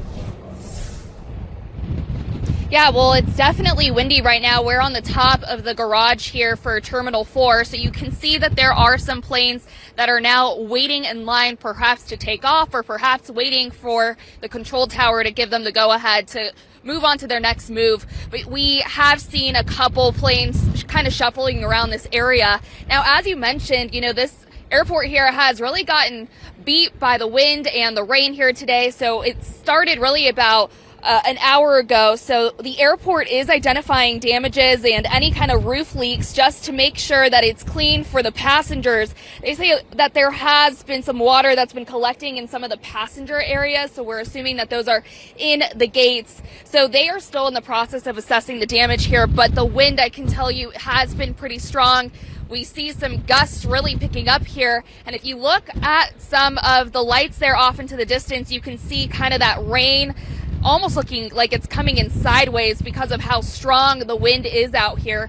So, of course, we will continue to monitor the situation here, and we'll keep you updated as we get the latest from the airport. So I'm going to go ahead and pass it over to my colleague, Zach Perletsky, who's also here at the airport. Zach, what are you seeing?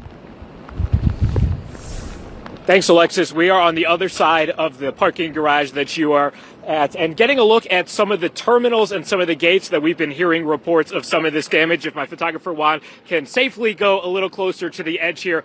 These are the A gates, A13, A1, A3, A5, A7. So we are getting reports that A5 is actually the one where Derek showed that video a little bit earlier where it appears to be some roofing tile that kind of came off.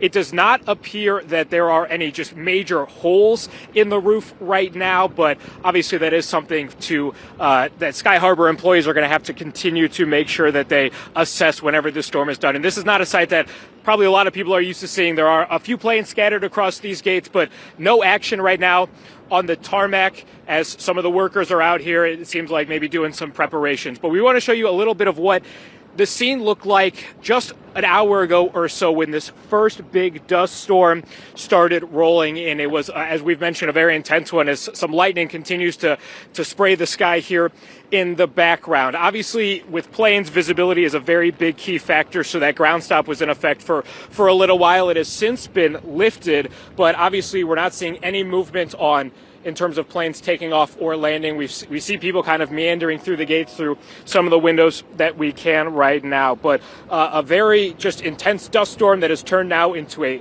thunderstorm here at Sky Harbor, and obviously safety the top priority for the employees here at Sky Harbor, whether it's the planes that are landing or the planes that are trying to take off. So we are going to try in a little bit and head inside the terminal, check on the status of some of these flights again, since that ground stop was lifted just a little bit ago. But obviously the rain continuing to come down right now. This is the gate, A5, A3, A7, the area where some of these videos that we've been showing passengers and people have been sending to us say they are coming from. So that is the area that it appears the leaks have been coming from. We do not see any extensive obvious damage. We are a little high up and a little far away, but we're going to continue to work as there's another big lightning strike that sprays over the airport and over the skyline here in Phoenix. But the wind, definitely a factor, the rain coming down. It appears the dust has moved on. But that is the latest here from Sky Harbor. We're going to try and get some updated information on any new flight times, any delays that people have been dealing with. But for now, we'll send it back to you guys. All right, Zach, thanks. First Alert meteorologist Steve McLaughlin, 6:50 on your Monday evening on a First Alert Monday. Here is one of the big impacts from this monsoon storm that started with a towering haboob, a wall of dust that rolled up from southern Arizona.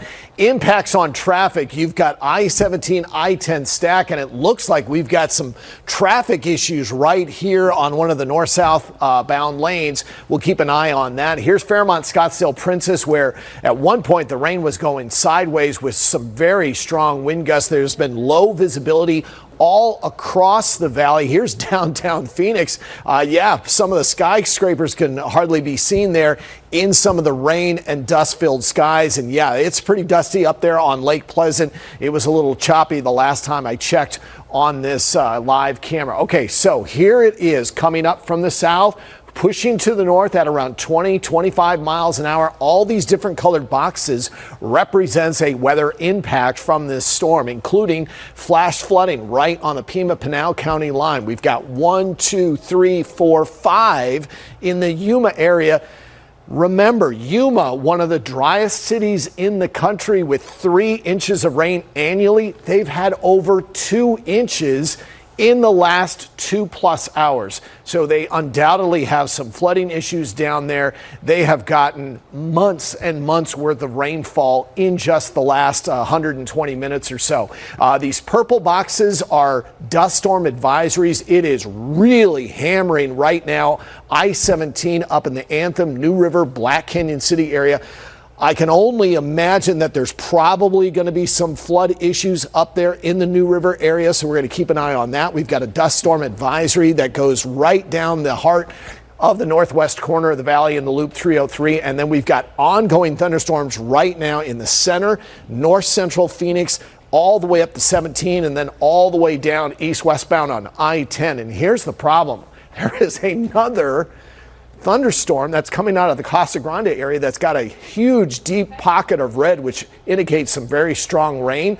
That's pushing to the northwest, so Chandler Heights, Chandler, Mesa, within the next 25-30 minutes, you're still going to be under the gun with some heavy rain showers. So we're going to keep an eye on this. Visibility has improved, believe it or not. It's still very low out in the West Valley. So if you're in and out of the Luke Air Force Base area, it is going to be a tough commute home. And oh, by the way, with all that dust, air pollution is horrible at this point. We're going to keep an eye on the movement of the storm moving, Holly, to the northwest. We should still be in the rain picture all the way through 10 o'clock. Speaking of rain, Holly, you've got more impacts from this storm over the last couple of hours. It's been impressive at Sky Harbor. The temperature there within 30 minutes dropped 25 degrees. Here's what we're looking at. That's happened here in Phoenix at Sky Harbor. 70-mile-an-hour wind gusts. That was right around 5:47 this evening. 100 degrees at 5:30, down to 75 degrees at 5:55. We had that should be switched. 5:55 to 7:30, 0.18 inches of rain, and we're looking at sustained winds now at about 25 to 30 miles an hour. So we started up early at 100 degrees, down to 75 now within the last hour or so, 30 minutes or so. So it is now football season in just a couple of days. Look at this. Sun Devil Football posting this to their Twitter account. And look at that dust storm taking over Mountain American Stadium, Sun Devil Stadium, when it looks like it almost goes to dark. And so that's what they posted there on their X account. Multiple people posting now the videos of rain. This is in Apache Junction, where we're getting reports from Lynette that it is already flooding in her neighborhood there. And here's damage from the storms in Fountain Hills. That's a tree that is snapped. And I think we have Sarah Robinson out in the field right now where she's also looking at some damage in her area. Well, Holly, this is a much different picture than what we showed you right around 6:05, so almost an hour ago now. But I do want to show you that the damage has already been done. We did show you this tree before, but now you get a better picture because the rain has let up just a bit, that it really completely snapped in half. So this happened when we were setting up, and I saw it kind of whip around, like almost around the tree entirely, snapped in half now. We do see some puddling or some pooling here, so this is in our parking lot, but if you're on the roads, this is likely on the roads as well. So if you or a loved one is heading out tonight, beware that this is probably exactly what you're going to see. And of course, you can hydroplane really easily in these kind of conditions. The good news is that we are still seeing some rain, which I know we really desperately need here in the valley, but the wind, the thunder, and the lightning have died down for now. We also haven't seen the dust. When we first came out here, we could really see the dust. We were almost like coughing it up because it was pretty intense when it was passing through. That seems to have died down as well. But of course, we'll be here and continue to monitor these conditions. I'll toss it back to you guys. Yeah, and it's not done yet because Scene's talking about another big cell down south of Casa Grande that is moving up toward us. Sarah Robinson live for us out there tonight as our coverage continues. Let's go ahead and check in with Vanessa, who's tracking all the power outages. This is pretty widespread, Vanessa. Yes, it is. And I do have a nugget of good news. Let's go ahead and share that on a Monday afternoon. It's been a little wild here. So the power outages, they seem to be declining right now. Just a little bit. I checked. It was about 68,000. Now that I've refreshed the page, in total across the state, 71,000, inching closer to 72,000. Yuma, there are about 1,700 people who are looking without power right now. Maricopa, of course, bigger area there, 60,000 people who are without power. If we want to get a little closer, if you're an APS customer, those numbers seem to continue to fluctuate. But right now, it is just under 10,000. So within the past hour, that number was 11, 12,000. So that's inching down just a little bit. So if you're one of those people who got their power back on, you are quite happy, as I can imagine. Salt River, that continues to fluctuate. I was looking at about 50,000 people within the past hour who were without power. That number now sitting at 47.9. So just about 48,000 people who are without power. So as I continue to watch this, it does look like those numbers are going down. Of course, they're continuing to fluctuate. But the good news is that more power, or more people out there, you guys, do have their power back on. So we hope that that continues, and that's a steady stream there. No doubt, and those crews are going to be busy out there as it rains on them, restoring power to tens of thousands of people here in Maricopa County. Vanessa, thank you. Rain is still coming down. Let's take a live look at your ADOT cams right now as we kind of wind down that evening commute. We haven't seen serious collisions out there, thank goodness, but we have seen quite a few fender benders. This is I-17 and Thunderbird, and we're seeing pooling water elsewhere on the freeway. Yeah, this is the same spot. If we switch to that next camera, I think this is the I-10 near 27th Avenue. There is pooling on the side of the freeway. Guys, click to what's in preview. Yeah, there we go. See, several lanes pooling water, and we saw this last Thursday night too. There was a stretch of the I-17 where there was a lot of water on the roadway, closed a couple off ramps for a while. Here's the I-10 near 27th Avenue, just west of downtown Phoenix. That is quite a bit of water on the 10 there this evening. And the breaking news is we've gone from temps at or above 110 for a long stretch of days, now in the 70s. We're going to keep on top of this storm because it's not done just yet. So we're going to reset for the top of our 7 o'clock hour and show you where the storm is moving, really bringing some powerful gusts and still some downpours into the north and west part of the valley right now as we kind of watch what's happening with this monsoon storm that started with a wall of dust and then brought in some punishing winds and strong showers that we're now starting to see some of the damage. We do have crews fanned out across the valley on the roads and also heading to calls where we're starting to see some of the damages as the rain subsides. Yeah, and ADOT just posted flooding on the roadway between 27th Avenue and 35th Avenue, the I-10 eastbound, the eastbound lanes. So this is heading into Phoenix, the eastbound lanes of the 10 right near downtown Phoenix. Boy, some of those vehicles are kind of slowing down there, and that is a dangerous situation. Last week it drained pretty quickly. Let's hope that's the case here again tonight. Our coverage is going to continue here this evening. Derek Stahl and our meteorologists Pete Mangione and Royal Norman are going to continue taking you through the next hour of coverage as this monsoon storm makes its way through the valley here tonight. Okay, everyone stay safe out there, and we're going to continue on with our live storm team coverage, of course, checking back out on the roadways with our storm commanders in full effect and making sure that everyone stays safe out there. If you haven't done so already, download our free AZ Family News app and our First Alert weather app so you'll always stay ahead of the storm. All right, Nicole, Jared, thank you for your coverage. We continue the coverage now at 6:59 on a busy Monday night.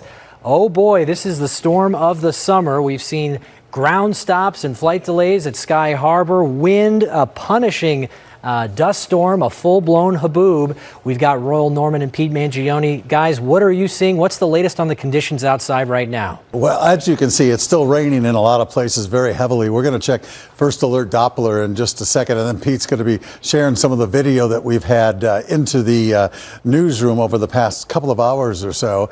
And I believe we are on KTVK1.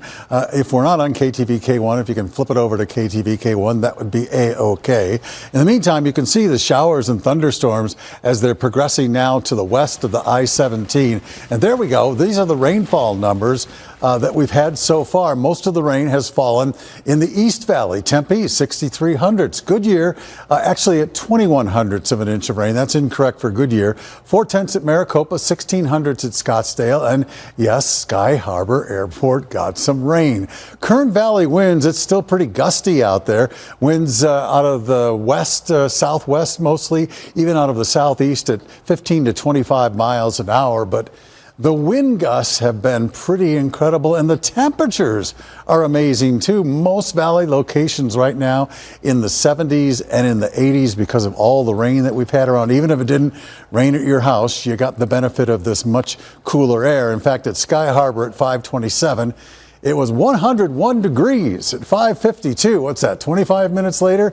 It was 73. So a huge drop in temperature at Sky Harbor Airport as the cooler air and the rain began to make its way in. All right, here we go with First Alert Doppler radar for you. And you can see the showers and thunderstorms again progressing to the east of the I-17 at this point. And we do have areas where we're going to continue to see the possibility of street flooding anyway. We widen out the view. Pretty active in northern Arizona, but we're still where all the action is. Yuma earlier today, one of the stations in the city of Yuma got over an inch of rain, over 2 inches of rain. And Yuma at the airport barely gets 3 inches of rain a year, so it's been that kind of day around the valley. Now, we see some activity down in Chandler, low rainfall rates now. We've got some steady rainfall rates out there. Same with Yuma, not so much going on as far as the rain is concerned. And now we've been looking at velocities throughout the day. The velocities of the wind have dropped somewhat. We don't think we have had any microburst damage as of yet, but that's something that we'll have to examine sort of post-storm. Wind gusts for you, 52 out at Mesa Gateway, 66 at Mesa. Chandler at 67 miles an hour. Sky Harbor got to 70 today. It was 54 at Deer Valley, 56 at Scottsdale, and so far Luke Air Force Base has been at 39 miles an hour. And the current temps for you, as noted, very nice out there. 77 at Gateway, 73 at Maricopa, and 81 out at Luke Air Force Base. All right, Pete, this was a crazy storm, an unpredictable storm, a storm more like the old time storms where it came up the interstate and came our way late afternoon. It did, yeah. And, you know, initially it didn't look like much was doing. We were kind of watching the models. To be honest, they weren't saying much. And then, the storms really packed a punch as that dust and the rain came on through. Okay, I want to play the selfish card. I'm such a weather nerd that during the middle of all this, I went outside in our parking lot and took a video. So this is actually at the TV station, the back parking lot, as the dust storm arrived. This is on my Facebook page, Meteorologist Pete Mangione. You can also find it on the First Alert Facebook page. But look at the trees rocking and rolling. I was not out here very long because I could actually feel the dust in the air as I started to breathe it in. I've never been in anything like this, so pretty impressive there. Now, in addition to the dust, we also saw a fair amount of rain.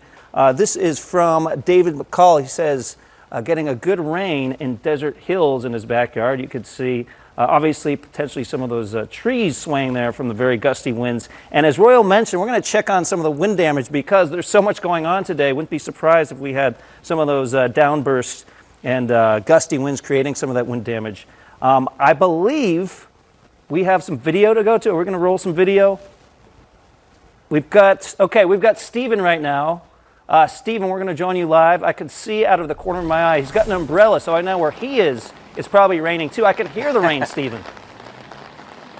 That's right, Pete. In fact, it's still raining here in Ahwatukee, and those wind speeds still pretty gusty where we're at. In fact, so gusty that they've been causing some damage in the Ahwatukee area. What you're seeing right here is a down street light, and this is on Ray Road and 48th Street, around that area.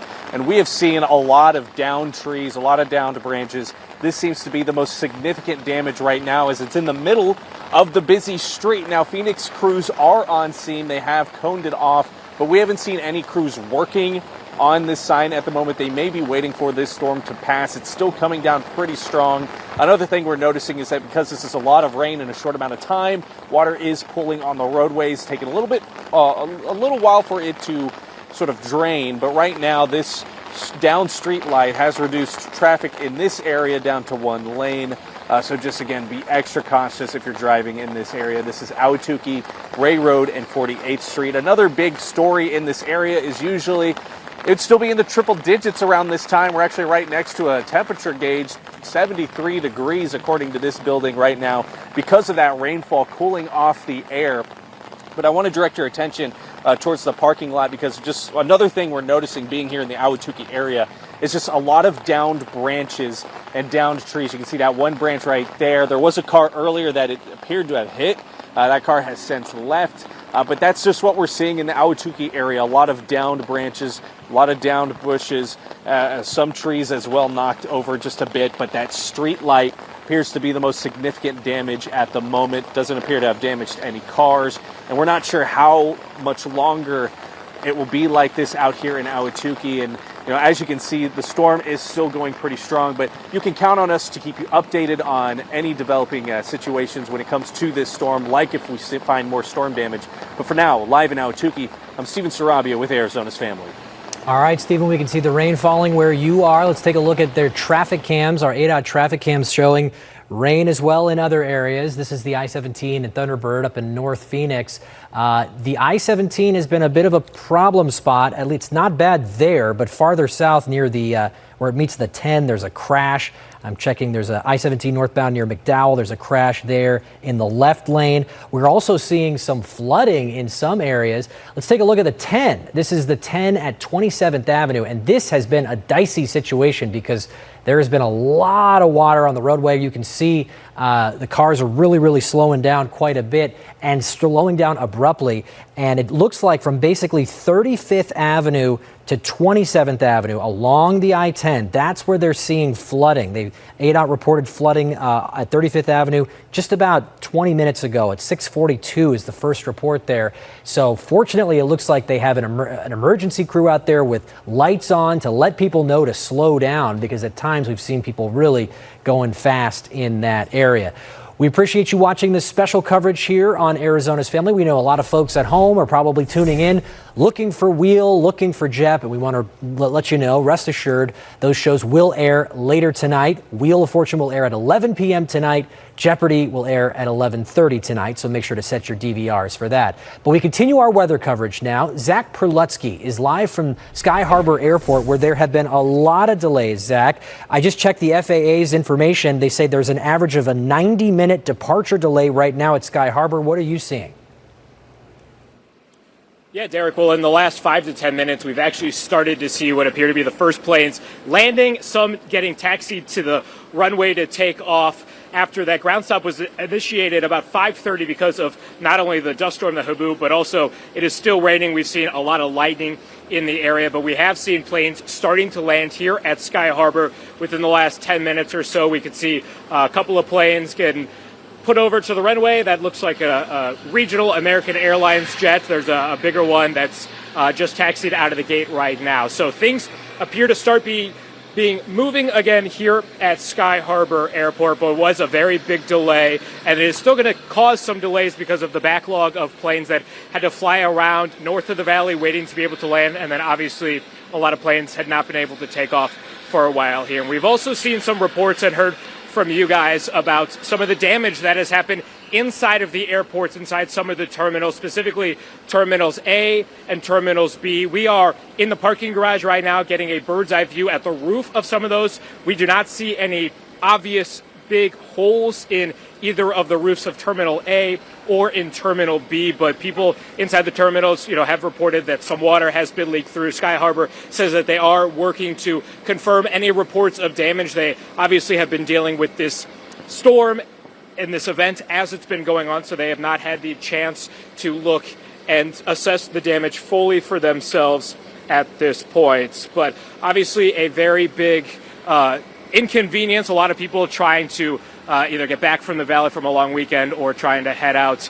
But the good news is those delays are in effect, but planes starting to take off and land down. We're going to stay here at Sky Harbor for the next little bit as just a massive lightning bolt. I don't know if we were able to catch that on camera, but lightning and rain still very much a factor here as the dust has appeared to settle, at least here. So obviously still a very active scene. We did move down from the top level just because of that lightning that you saw on your screen. So we're going to stay here at Sky Harbor Airport. Again, the plane's starting to take off. If you can pan over to the right here, it looks like we're getting a plane that's going to start coming in for its final descent, going to start landing here in the very distance right now. So that's the latest from here at Sky Harbor Airport, guys. Let's send it back to you. Zach Perlutsky, thanks for that. Average delay right now on the outgoing flights, 93 minutes delayed. Inbound flights, at least 35 minutes delayed. So quite a mess there, Zach. Thanks for that. Let's send it over to Sarah Robinson now. She's out there in the elements. Sarah, where are you and what are you seeing? We're actually in the parking lot of our station, which is in Central Phoenix, and I have to echo much of what Zach just said. We actually saw that very same lightning bolt and heard that thunder that he was referring to. We also have seen the first plane that just flew over, supposedly, about to land. So I do want to show you a puddle that we're seeing. You're going to see a lot of pooling if you're on the roads tonight. And I do want to point out that you can hydroplane in this amount of water, even potentially less. So that's important to pay attention to if you or a loved one are going to be hitting the roads tonight. In general, though, the conditions that we're seeing right now are much milder than we had seen at about 6 o'clock and 6:30. So we are still seeing rain. We're seeing some wind, lightning, and thunder, but it's definitely not as intense or as severe as it was about 30 minutes and about an hour ago. But again, I do want to mention that if you are on the roads tonight, it is important to potentially use your hazards if you have to, pull off altogether, or just avoid being on the road because it can be dangerous. As I've been out here for the past 10 minutes or so, we have heard several sirens go by. Again, of course, unclear as to where they're going or if they're going to a crash, but because of the storms, we do have to warn you that in Arizona every year during monsoon and during haboobs, we do see an increase in crashes, particularly deadly crashes. So again, important to stay safe tonight. If you can stay inside, it's your best bet to do that. I'm Sarah Robinson reporting in Central Phoenix. Guys, back to you. No, we're good. Oh, hi there. We are taking a look at First Alert Doppler radar right now, and we just want to show you the warnings that we have in action right now all around the Yuma area. We have flood warnings out. We mentioned they had more than 2 inches of rain. Yuma hardly gets more than 3 inches of rain a year. And around the valley, most of the warnings have been canceled out. Still a little bit of blowing dust to the north of town, but that's beginning to settle down as well. I want to show you some videos from earlier as the dust began to roll in. It was pretty amazing sight. Have you seen this one? The dust rolling in over Sun Devil Stadium. Are we going to go forward with this one, or is it a snapshot? Oh, all right. My kingdom for a video. We'll wait till the end of this show and we'll have this in video. This is an absolute cool shot when it rolls across Sun Devil Stadium, or the former Sun Devil Stadium. All right, we've got another dust storm video for you. And this shows the haboob approaching from the southeast. Some great videos into the newsroom at azfamily.com, our Facebook page. This may turn out to be a top level dust storm, as a new scale has just been developed this year. Kind of reminds me of the 2011 dust storm that put Phoenix on the map. Mike Olbinski shooting that dust storm as it engulfed the downtown area. It went around the globe in about 17 seconds.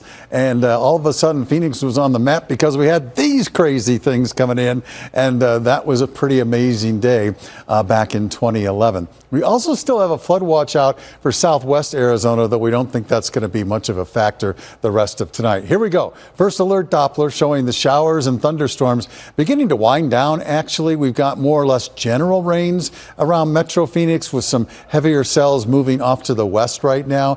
Up to the north, a little bit of rain around Black Canyon City, heavy at times along the interstate, so that makes travel a little bit difficult. And then as we move south through town, we've got a couple of pop-up cells between the Loop 101 and the 303, and we also have an area of general rain, pretty good rain from Casa Grande up to Sackatone. So it's been an amazing night. Looks like almost everybody in the valley is going to get some measurable rain out of this one.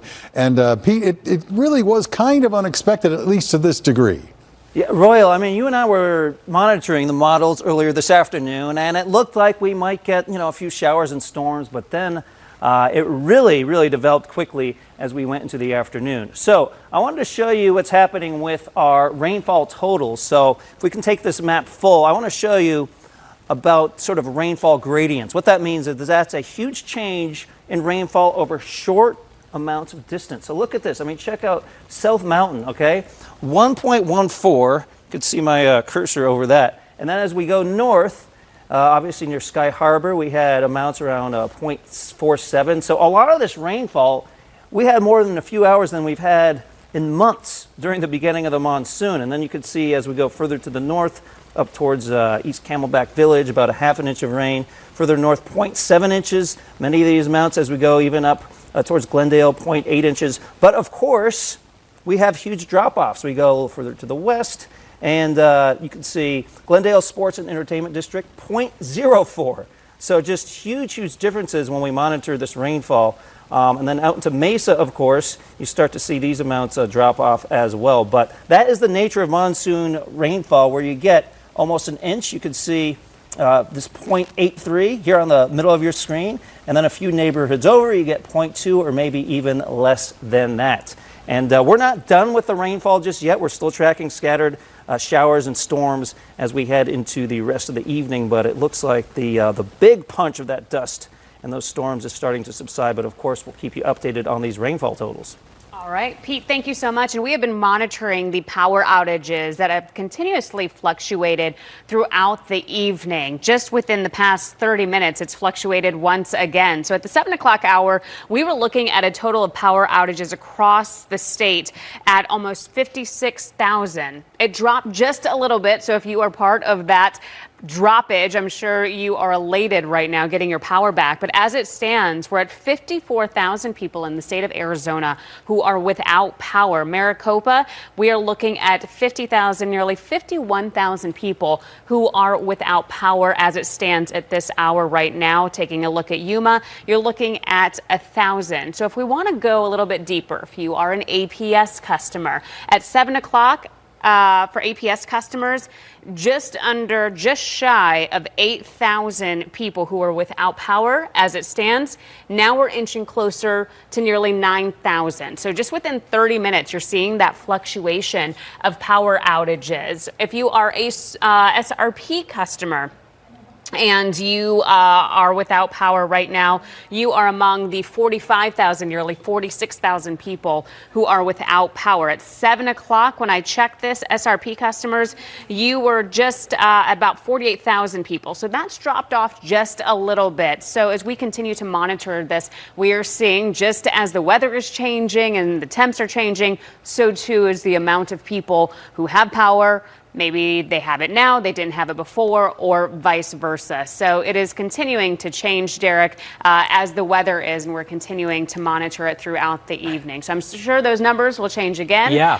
Hopefully for the better, though. Well, I got to tell you, Vanessa, I was one of those people that lost power today. I'm an SRP customer. I'm in Tempe. Yeah. Lost power just before 6 o'clock. Of course, my dog is over there, so I'm worried about him. Right. Is it going to be hot and all that? I got a text from my neighbor, and he said, all right, 6:30, power is back on. So they are obviously working very hard. So thank you to all the utility folks out there that are out there in the storm and doing the hard work that you do. We want to remind everybody, we know you're normally tuning in and you're watching Wheel of Fortune right now. Wheel of Fortune is going to air tonight at 11 p.m. Jeopardy is going to air tonight at 11:30. So make sure to please set your DVRs. We got special weather coverage, though, and it continues right now. Our Stephanie Dupre has been driving around all evening for us. Stephanie, we see more rainfall. What are you seeing? Yes, Derek, the rain has been relentless the last several hours. Right now, we are headed towards 31st off of McDowell. We heard Pete Mangione say earlier that there was a lot of flooding in the area. So that's kind of what we're searching for now. You know, we're getting all the elements here. My photographer, Miguel, and I, we went through, you know, a dust storm, the haboobs, and then we had that crazy rain. Really intense rain and really intense dust. And now we're kind of seeing what's kind of what happens after, you know, and that's flooding, and it's severe in a lot of the areas. So that's kind of what we're on the hunt for now, just to keep our viewers apprised at what's happening out on the roads and out of the area. Hopefully everyone is safe and tucked inside their homes and they have their power. I know that we have reporters on so many different aspects of this storm. So we're going to check for some flooding. It looks like we found some. My photographer is pointing to some flooding right on the side of the road here. So maybe if we can pull over, we can kind of show you that. I'll even get out of the car myself and just kind of walk over and show you, if you guys will keep me on the screen here for a second. I know that we have a lot of elements here that a lot of reporters are diligently reporting on. And I will say I have to notice there are some parts of this area that some folks have power, some don't. And as you mentioned, Derek, yes, APS crews are working diligently for that. Now, I know that I'm supposed to toss back, but I wonder, can I just jump out of the car and show you guys some of this flooding that I'm seeing on the side of the road? Do we have time for that? All right, I'm going to take my phone. You know what? I don't have my rain jacket on, but oh, you know what? I don't even think I have to get out that far. All right, can we bring back my camera so you guys can see me? Hey, how's it going? I know it's super dark. Give me a second to flip around my camera. If I try to jump out, no, I hate to show you my feet. I'm sorry, but look at that. You can see I'm like actually stepping in it. I'm not that tall, so it's probably going to hit past my ankle. Not going to lie, I'm about, 5'3" and some change. But you know what? This is what we do. We are journalists. Let me get out here and show you. Look at that. My feet are gone. They're like right in the water there. So this is what we're looking like. We pulled over a safe spot to the side of the road, and this is what this is what it's looking like. And this is someone's front yard, by the way. So I just wanted to give you guys a quick look of what that looks like. So I'll toss it back to Derek, who's dry in the studio right now. And we'll keep you posted on what we find. Well, great job out there, Stephanie. We appreciate you getting dirty for us here and covering all aspects of this. You know, what's interesting is we look around in our ADOT cameras, we've seen the little bits of flooding in different roadways and things like that, but I'm seeing ADOT is reporting a bunch of traffic signal issues. So I don't know if that was caused by the storm or the wind or the fact that there were some intermittent power outages we've been seeing around the valley, but I'm looking at a traffic signal issue at the Loop 202 in Higley in the East Valley. I'm looking at a traffic signal issue at the Loop 101 and 67th Avenue in North Central Phoenix. So they're kind of popping up all over the place. This one is a view of I-10 at 27th Avenue, and this has been kind of a flooding problem spot for the last 30 to 45 minutes or so as we see the cars splashing their way through. Fortunately, they do have a roadway safety officer there off to the side with lights on to kind of hopefully slow people down, but we've seen people approaching that. This is the 10 at a pretty fast rate of speed. There's also a report of flooding on the same road on the 10 right by 35th Avenue. So 35th Avenue to 27th Avenue on the 10 is a bit of a problem spot. Let's keep moving, and we've got Steven Sarabia on the roadways. Steven, it looks like you're in a neighborhood right now. What are you seeing? Yeah, that's right, Derek. So we've been following a lot of storm damage coverage as far as what we're doing. We were in Ahwatukee earlier when we showed you that downed street light. Well, here we have a viewer that just told us that they actually have a downed tree that hit their home. I'm going to go ahead and switch to a different camera on top to try and get you a better look at this tree. You can see it right there, uprooted and is sort of just leaning on the tree. We literally just arrived, so we haven't spoken to the homeowner yet. Again, this homeowner reached out to us telling us that the tree fell onto their home. I can see it, just sort of leaning on their roof as we speak. Just going throughout this neighborhood, we've also seen just a lot of trash cans just in the middle of the roadway, just to give you an idea of just how strong the winds are. But yes, enough to knock over a tree is quite something. Gonna go ahead and move this camera over just to try and see if I can angle it. Not at the moment. To try and show you that tree. There, you can see it on the roof on the right side of your screen. It's still raining pretty heavily here, so that's what's hitting our camera and making it a little bit difficult to see. But that is the tree leaning on top of the roof of this home. Again, right after we're done with this hit, we're going to go talk to the homeowner, make sure they're okay. But yeah, it's we've seen a lot of a lot of these winds sort of knocking things over. In fact, you can see some of those downed trash cans just up ahead on the left. You'll see, again, one of them. We've seen several just on our way here. Again, just to give you an idea of just how strong these winds are. You can see just some of that right there. But again, we're going to go ahead and toss it back to you guys. We're going to go talk to the homeowner. And as soon as we learn more, we'll be sure to pass it along to you. But for now, live in Storm Commander, I'm Steven Sarabia with Arizona's Family. All right, Stephen, thanks for that. You know, right now we've been tracking the power outages happening across Maricopa County. About 50,000 plus customers don't have power right now, particularly with SRP. And we're joined right now by Marisol Pelez of SRP for an update on the situation. Marisol, tell us about the work that's going on right now. Yes, absolutely. Thank you. So, yes, as of right now, we have over 45,000 customers without power. You know, we saw the storms that hit valley-wide. So, yes, all over Phoenix, we're experiencing over 54 outages. And our crews are working, you know, as quickly and safely as possible to assess all of the damage and bring power back to the community. You said 54 outages. I'm sure each outage has a different story and a different problem. But can you give us a sense of when you might be able to restore power to the majority of folks in the valley? Yes, well, at this time, you know, outages are so widespread that we encourage our customers just to check on the outage map online, and they will be able to see an estimated time of restoration there. And of course, I imagine your crews are out there dealing with a number of things. We've seen the wind, you know, topple trees and maybe power lines as well. Can you give us an idea of the types of fixes that your crews are doing? I mean, is it as simple as showing up and cycling the power, or do they have to lay new cable? What are they doing?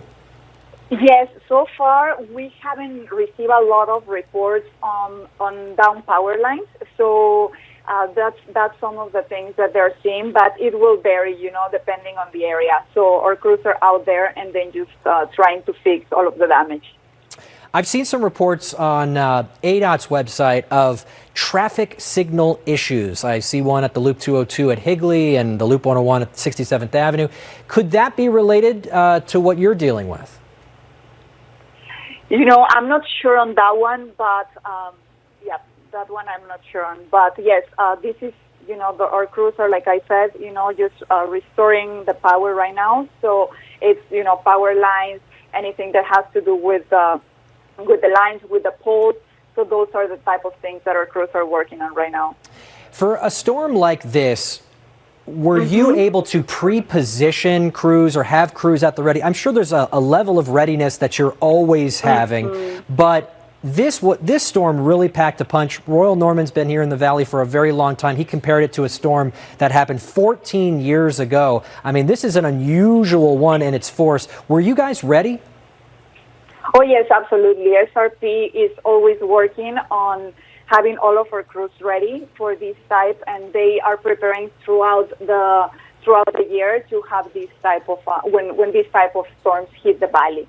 So we're absolutely ready, and like I said, you know, the crews are out there and trying to bring electricity back as soon as possible. And talk a little bit about more on what goes into the readiness. I imagine you guys do drills for something like this, right?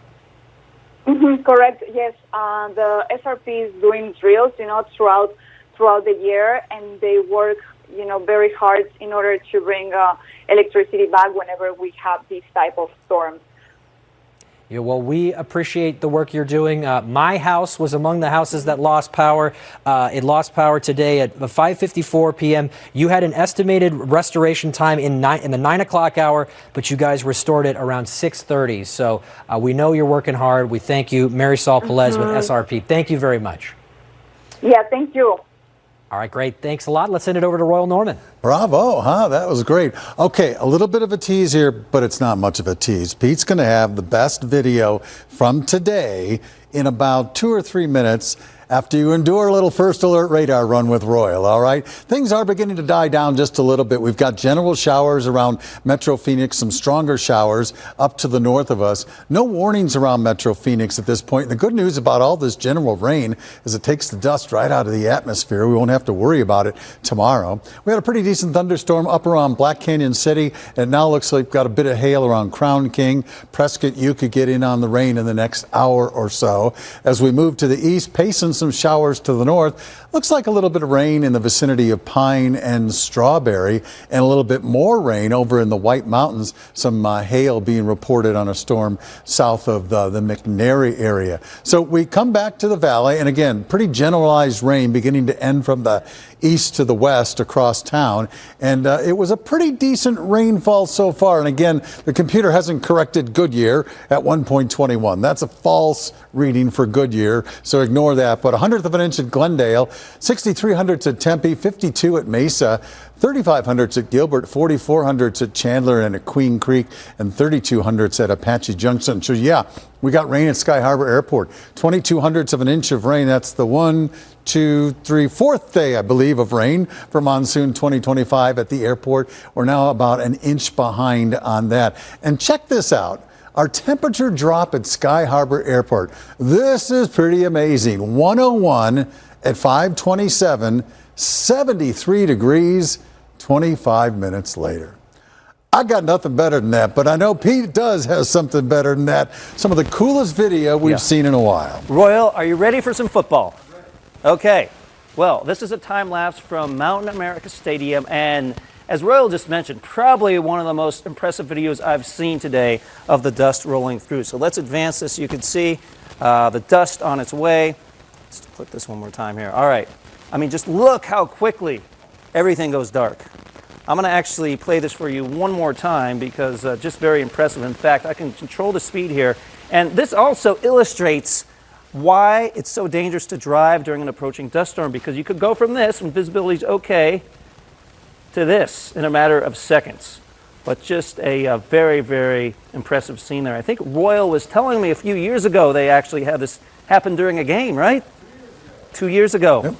Yeah, so Mountain America Stadium, no stranger to these dust storms. Checking out a few other viewer videos. This is from our First Alert Facebook page, and these keep coming in, and we appreciate everybody's post because, to be honest, they're kind of hard to keep up with today. Wall of dust in Glendale from Maddie. Thanks for sharing this picture here. Wow.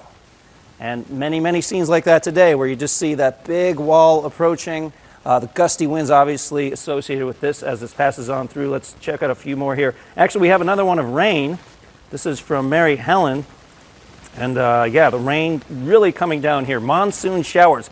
This is what we like to see. We like the rain without the dust and without the damaging winds. But when it's just plain old rain like this, it's nice to see a soaking like this. Checking out a few other posts here on the Facebook page. This is from Michael. He says, chasing the haboob over the Sonoran Preserve. And an impressive, kind of a beautiful shot there with the dust moving in the background. But we'll continue to update you on all these viewer pictures and videos. Continue to post and send them in. We're now going to send it back over to Derek. Yeah, let's talk about the situation at Sky Harbor. So we had a ground stop in the 5 o'clock hour. It lasted till about 6:15 or so. The ground stop has been lifted. Flights are landing and taking off again at Sky Harbor. The problem is the ripple effect, as it so often is. There is an average delay right now on arrivals of 52 minutes, according to Flight Radar 24. There is an average delay on departures of 88 minutes, almost an hour and a half, according to Flight Radar 24. And there are about 267 delayed departing flights right now, about 80 or so incoming flights that are delayed. The good news is that we don't see a ton of cancellations. I'm looking at Sky Harbor's official page. They're only reporting 2 canceled flights right now, so that's certainly positive. But as planes were coming in that 5 o'clock hour during the ground stop, a number of them had to just kind of spin around over the desert up north of Phoenix, kind of wait and wait and wait, and then eventually they had to divert a number of these flights. Some of the flights went down to Tucson. Some of the flights went to Las Vegas. Las Vegas at one point got so overcrowded with flights they had to have a ground stop for a time. So it's been a mess, but things are beginning to return to normal. But boy, it is a lot of trouble at Sky Harbor. We also saw some video inside Sky Harbor of damage. There was a little bit of a roof tile or something like that that must have been damaged by the wind. At one point, there were 70-mile-an-hour winds there at Sky Harbor. We've got the video up for you right now. This was sent in to us from a passenger, so thank you for sharing all these videos with us today to help us tell the weather story. Looks like some sort of piece of the roof kind of dangling down. We had 2 reporters out there for the last couple of hours. They were scanning the roof for any signs of significant damage, and they tell us they did not see any. So it looks like that was just more of a minor situation. There was also a report at one point from the FAA that they had to temporarily, briefly evacuate the Phoenix Tower because of a ringing alarm. That doesn't seem to have been any issue, but can you imagine being at work today in the tower and trying to divert all of these planes and deal with all these cancellations, and you're also dealing with a ringing alarm? And boy, this is an image that is going to be circulating the internet for some time. Look at that, the dust storm, dust wall there at Sky Harbor Airport. Steven Sarabia has been out there in the field for us, covering this storm left and right. Steven, I guess you got a homeowner now you're talking to. That's right. So earlier in this hour, we drove by the home. You saw the tree. Well, I'm here with the family, the Eisner family, who says that they were kind of shocked when this happened. So y'all said during the peak of the dust storm earlier this afternoon, that's when you sort of felt something. Yeah, so like we were saying, I was just in my room because I got off work a couple hours ago. I was just doing some stuff on the computer, had my headphones on, listening to music. Wasn't necessarily paying attention too much, but I've got a window. And then all I heard was just a huge shake. And then I got up, threw my headphones off, ran into my hallway where she was, and then she was just saying, like, the tree, something's going on. And then I started looking around, and I'm like, oh my gosh, it is very dark out right now. So then we peek through our front window, and I just see our tree just kind of in the walkway, essentially. Above her room, yeah, above her room, because the tree pretty much fell on her room where she was with where my wife was getting my daughter situated for nighttime. So you're getting your daughter ready for bed, and did you hear the tree? Yeah, I didn't have headphones in. I heard the whole tree and everything. So she was just, ready for bedtime and everything, putting her PJs on, and then you could hear the tree. It just shook the whole house and everything. And then I just frantically grabbed her because I was worried it was literally going to cave in on us. That's always been my nightmare. And then I just grabbed her really quickly and then just bolted out of the room and everything. We didn't even finish PJs or anything. And then next thing you know, I'm just hoping to God that it didn't break all the way through the house. It broke the shingles on top and everything. And we can't even use our front door right now. But yeah. Yeah, we noticed, the tree blocking the front door, but we did see a little bit, Craig was showing a little bit of the damage that the tree did to your roof. Are you worried about any significant damage, or were you able to take a look at it yourself? I took a quick look at it, but then I did call one of my buddies. He works in a roofing company, so he said he's going to pop by tomorrow morning. He said after a couple looks at it, he determined that it might actually have some damage that's going through the roof, through the shingles, and to the attic. So he's going to come pop by, take a look first thing in the morning. And so this, again, happened during the peak of the dust storm. What was it like stepping outside after you heard this big crash? Yeah, so after I heard the big crash, I ran into my garage because I was like, I got to get a flashlight because it looks all crazy outside. And also I was like, I got to get All right, as it happens in the storm, sometimes we have connectivity problems. Looks like we lost Steven's signal there, but boy, a dramatic scene there. The outage situation, I just checked SRP's outage map, and it looks like they have restored power to a couple hundred more folks, so that's good. They had about 45,000 folks without power on the SRP side. Now they're down to about 43,000, but there are also some APS customers, so the total number is still about 50,000 people in the dark right now tonight. Stephanie Dupre has been out for us. Oh, no, I'm sorry. We're going to get to Zach Perletsky first. He's at the airport right now. What's the latest there, Zach? Derek, the good news is planes have started to take off and they've started to land, but we are on the SkyTrain here in Terminal 4. People waiting for the SkyTrain now, but this is the extent of some of the impacts from this storm. We see a lot of caution, wet floor signs. So what happened an information volunteer at the airport told me that when the storm came in, they closed down the SkyTrain for safety reasons. First, it was the dust with the haboob. Then it was the wind, and it was the rain. And the rain and the dust and the wind was so intense that it flew over the SkyTrain, through the doors, completely soaked this entire floor. Staff now out here with mops trying to get it back. So that's just a little bit of the impact. I know we've seen reports over in gates A and B in terms of some roof damage. Sky Harbor says that they are still working to assess the extent of the damage, but from the people that I talked to, it sounds like there was some leak issues, and we didn't see any visible, obvious holes in any roofs when we were on the top of the parking garage. But if you're taking a look right now at the departures board, as to be expected, more than half of the planes right now delayed. That ground stop was in effect for about an hour, and so flight times being delayed.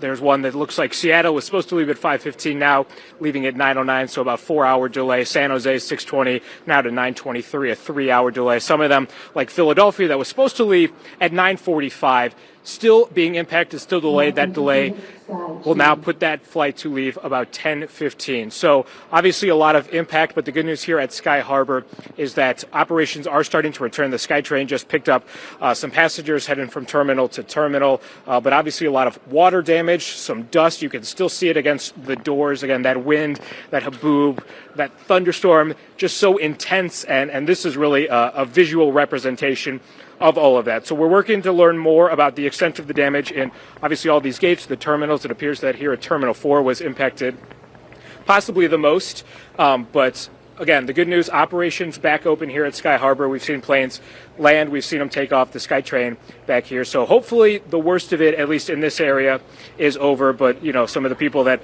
I've talked to that have been working here for a while, it's been a long time since they've seen a storm like this. And just some of the videos and the pictures that they have seen were pretty intense. So, you know, we're still working to learn the totality of the impact. But, you know, still, you know, you can see some of the damage right here. Yeah, you showed us that board, Zach. To put some numbers to it, 275 flights, outbound flights have been delayed so far. About 90 inbound flights have been delayed so far. So there's a lot of affected travelers. In terms of the travelers, have you been able to gauge what kind of mood are people in? I mean, were people that are arriving now at the airport, were they prepared for this? Were they checking and were they notified that this was all happening? Well, I will say we were walking from the parking garage here to the SkyTrain, and it was not very busy. There are some of the gates that are closed. We did not see any lines in TSA. There were a couple of people just milling about, eating, I think, trying to kill time at some of the restaurants that are here at Sky Harbor. Nobody seemed overly frustrated. We didn't make our way down to the ticket counter where people, I think, can maybe let out their frustration or anger a little bit more than up by the gates. But it's pretty calm, pretty quiet, especially for a Monday night. And I think a lot of people who are from the Valley, who have lived in the Valley, you know, it's been a while since we've seen something like this, but this is something that you just got to kind of expect and learn to deal with and learn to roll with the punches with. It's more those outboard inbound flights from people who are not from here that might be interesting, but I think a lot of those people have already gotten in their Ubers or their Waymos or their ride shares or picked up by a friend and have made their way out of the airport. But definitely very quiet, I would say. You know, it is a Monday night, so I don't think it's probably the busiest time for travel here anyway. But I wouldn't say more frustration. I think even some just amazement at, you know, the size and the scope of not only the haboob, but we've seen some very intense, impressive lightning bolts, lightning strikes, the rain. Something that I think, you know, people at least who live here that I've talked to, I think are appreciating on some level because we haven't seen something like this in such a long time. Yeah, no doubt. It must have been cool for those folks that were up in the air while that dust storm was rolling in, that wall of dust that was so tall, to potentially see that out an airplane window. Last question, Zach. You were outside earlier scanning the roof of Terminal 4 because we got that viewer video of, you know, a little bit of damage, maybe a flap from a roof kind of dangling down. What did you see when you were up there? So I didn't see any obvious gaping holes. There was no, you know, like you might see in a movie or you might imagine when you hear somebody say the roof has been blown off of a terminal. I didn't see anything like that. I did talk to an officer who said that there was some issue with leaking, and he says that that isn't something that is uncommon to happen here at Sky Harbor, happen in this part. So obviously, Sky Harbor Airport, they've been dealing with the storm as it's been rolling through, so they haven't had the time to assess the extent of all of this damage. And a lot of these places are also beyond the security checkpoint. We're not able to access them ourselves. This is really probably the best visual representation that we have here on the SkyTrain with all of the water and the dust in terms of the place that we can go when we don't have a plane ticket. But it sounds like from some of the videos that we've gotten and some of the officers that I've talked to here at Sky Harbor, more of just a leaking issue as opposed to the roof being totally ripped off above that gate and above that terminal. But, obviously we got to let things settle down. It's still raining outside. The dust is not as big of a factor, but the storm we're not totally out of the woods quite yet. No doubt. They got some mopping to do. Zach Perletsky there reporting from Sky Harbor. Zach, thank you very much. It is a disruption index of 5 out of 5, according to Flight Radar 24. It's as bad as it gets. Average delay right now for an outbound flight, 90 minutes. All right, let's shift gears. Let's talk to Stephanie Dupre. She's been on the roadways checking out the damage and the flooding. What are you seeing, Stephanie? Hey, Derek. So remember how I told you we were searching for flood? Well, we found it. So we are in a parking lot off of North 29th. This is off of West Buren. We did find that flooding that Pete was talking about along 31st. So we're just going to kind of drive through this and show you. Hopefully our camera can give you that gauge. It's kind of hard. I'm further back in the car, so it's hard to see what that camera is showing you. But this is we have some, I saw a car in the parking lot did have its tire kind of submerged in some water. And I mean, I stepped in the water. You saw me earlier myself. I know I'm not that tall, but it was definitely hitting my ankles, a little bit above my ankles. So we're driving down to 31st that I was talking to you about. So give us a second to get over there. We just kind of wanted to give you a little bit of leeway here so you could see the area where we were driving. So we're going to turn on to 31st so you can see, and it's going to be on the right-hand side of your screen. So if you want to get a view of this flooding, look at the right-hand side of your screen and you'll see a lot of that water coming up as we drive through it. So you can see, look at all that water, it's kind of just like sitting on the road. And this is, we've all been mentioning when it's flooding like this, just drive a little bit slower. You don't know how deep these pockets can be. So we kind of experienced that while we were out driving on the road. We kind of noticed how it looked a little bit more level and then boom, we kind of sunk a little bit more. And then you saw me earlier where I thought the puddle wasn't that deep, and it was. So this is the flooding that we're seeing now with this, all the rain we just got. So we're going to look around for more flooding, and if we catch anybody, we'll talk to them and we'll keep you posted. I'm going to send it back to Derek in the studio. Love that, Stephanie. Quick question for you. Have you noticed a significant number of lightning strikes? Throughout the night, I've seen 1 or 2 in the back of live shots, but what are you seeing in terms of lightning with this storm?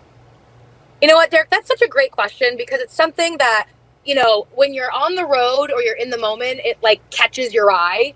But, for us, I would say, I mean, easily more than a dozen. And that's not just me, throwing out a random number. It's tapered down, if I'm being completely honest with you. So we're almost 8 o'clock. It's 7:48 on the dot. And I have not seen any lightning. Miguel, my photographer, have you seen anything?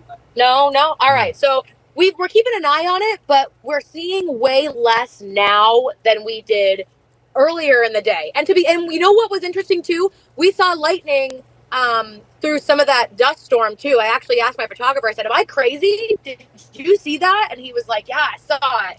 It was very quick, but it was there because then seconds later, get rain. So that's something to keep an eye out for sure as we watch as the rain continues tonight. Definitely. Yeah, that's one kind of storyline in this storm that I want to track now with Royal Norman, because Royal, and sometimes when we see these monsoon storms, we see a ton of lightning, big light show. And my sense is not that much with this one, relatively speaking. Absolutely true. The one that we had a week ago, which actually will turn out to be a little bit smaller, although we had some more damage that we know of, had a lot more lightning, 3 to 4 times more lightning than the cells today. We quantified it a little bit earlier and we're kind of surprised. not much lightning out of these storms, but a lot of wind and a lot of dust and a lot of rain. So it was a compare and contrast, because normally the more lightning you get, the more rain you get. It's kind of a little monsoon evener out, if you will. All right, so we've got some general rain around town right now. Some areas, some heavy pockets out on the west side. All the way up the I-17, it's going to be a wet drive tonight. Probably see some showers. Well, probably see them into Prescott right now as we speak. Also along the Mogollon Rim from Pine and Strawberry over into the White Mountains, those showers continuing. These are pretty moderate showers, and again, not much in the way of lightning out there. We check out the valley and we can see that rain is beginning to end from the east to the west, and we really don't expect a lot more.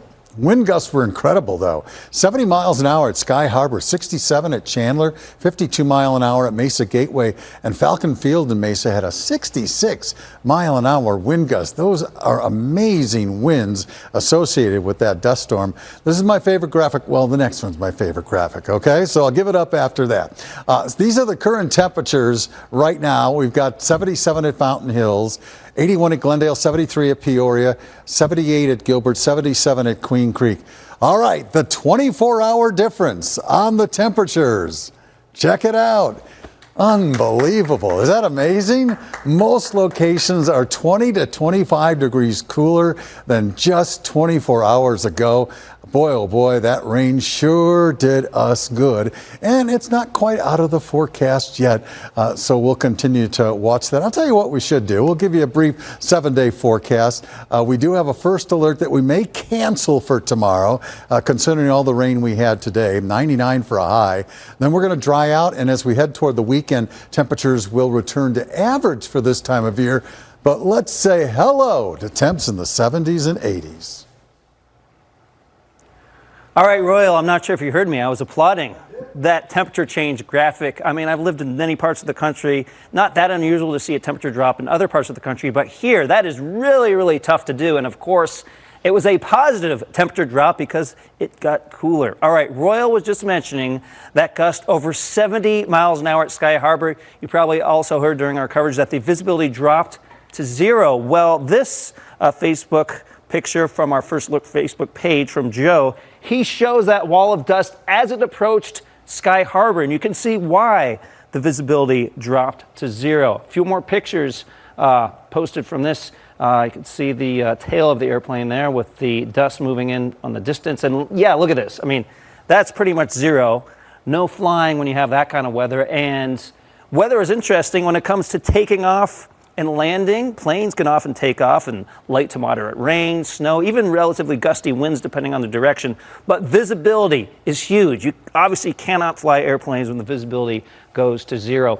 Some other pictures coming in. This is Tempe. This is from Michael, and he actually shows some sort of structure that got knocked down. So we have seen some reports of the scattered damage. Usually it's tough to get a wall of dust without some gusty winds, so obviously a little damage here as those wind gusts flared up. And have some more snapped tree branches to show. This is from Alex, and Alex says we have damage from the storms here in Fountain Hills. Yeah, you can see those branches not snapped completely off, but almost coming off there as the storm produced downdrafts that were strong enough to rip down some of these trees and branches. Of course, you can post your pictures on our First Alert Facebook page. We love getting these. This really helps us assess and recap the storm that came through today. Derek. Oh, yeah. We got a lot of impressive pictures and photos and videos tonight. Thank you, Pete. And taking a live look at our traffic situation one more time. This is the I-10 at 27th Avenue. More emergency responders have arrived there on the right-hand shoulder, probably to help slow folks down, because this is an area that's seen quite a bit of flooding on the roadway. This is, again, I-10, 27th Avenue. This is the eastbound side. There are also reports of flooding on I-10 eastbound at 35th Avenue. I also saw a report of flooding on I-17 southbound near Camelback. So that's a situation that's unfolding. Let's take a look at another camera here. I think we had I-17 up for just a moment. This is a I-17 at the 10 split. So not a lot of activity there, but you can see the roads are wet. Let's transition and send it over to Stephen Sarabia at a house that saw a tree topple. Oh boy, Stephen.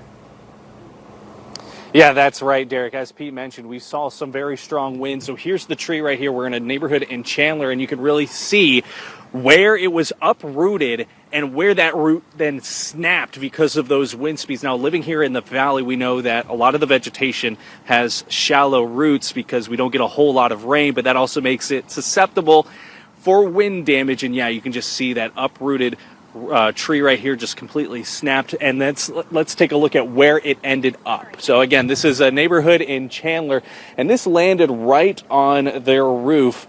And the homeowners tell me that this was actually their daughter's bedroom. They're getting ready to put their daughter to bed when this tree fell, and they tell me that it happened in the middle of that dust storm that happened earlier this evening. And so when they were just watching TV, they felt their house shake. They heard a loud boom.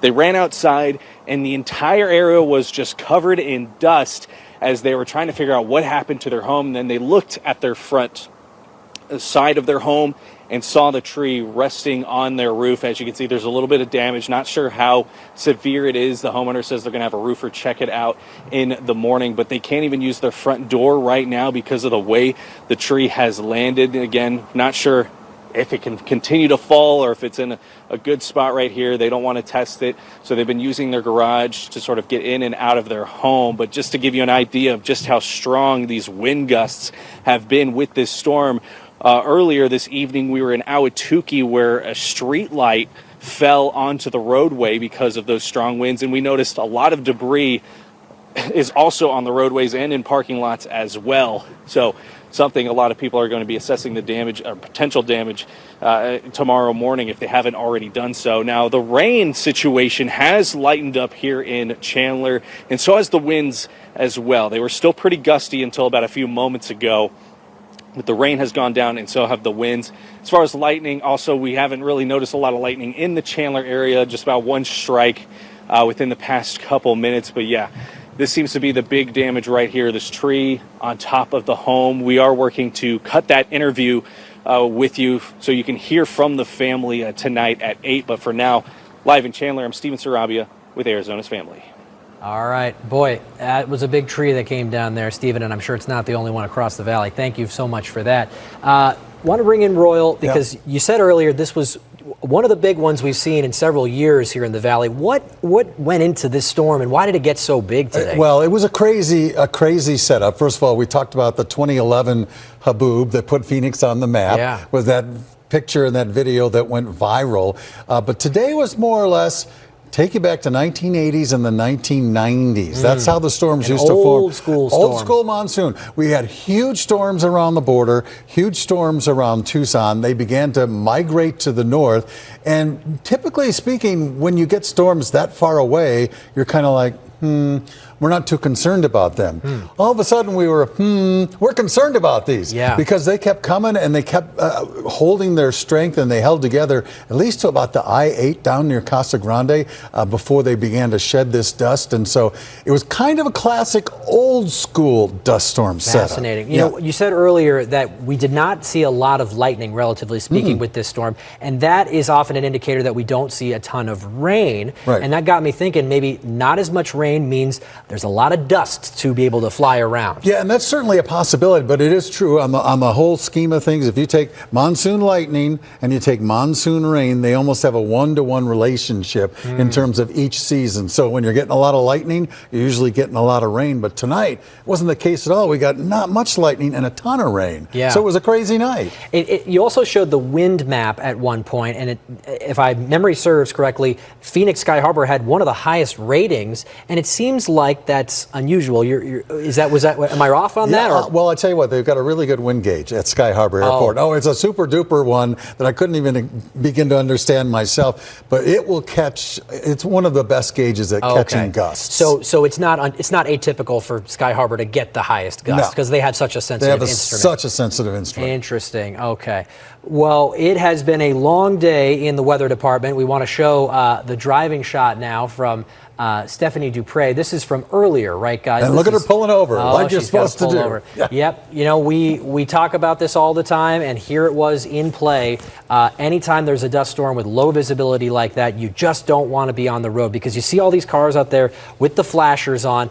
the flashers become a blinding effect in all that dust. Yeah, and the thing about it is we haven't had a dust storm this severe in maybe a couple, 3 years. The one that went over Sun Devil Stadium comes to mind. So yeah, people sometimes just forget what to do, and the safest thing is what we just saw. Pull off, turn off your lights, and get your foot off the brake. Don't want to have any lights on. We want to thank you so much for joining us on this special 7 o'clock edition. A reminder that Wheel of Fortune will air at 11 p.m. tonight. Jeopardy will air at 11:30, but we have much more First Alert weather coverage ahead with Yetta and Vanessa, so stay with us. More news after this.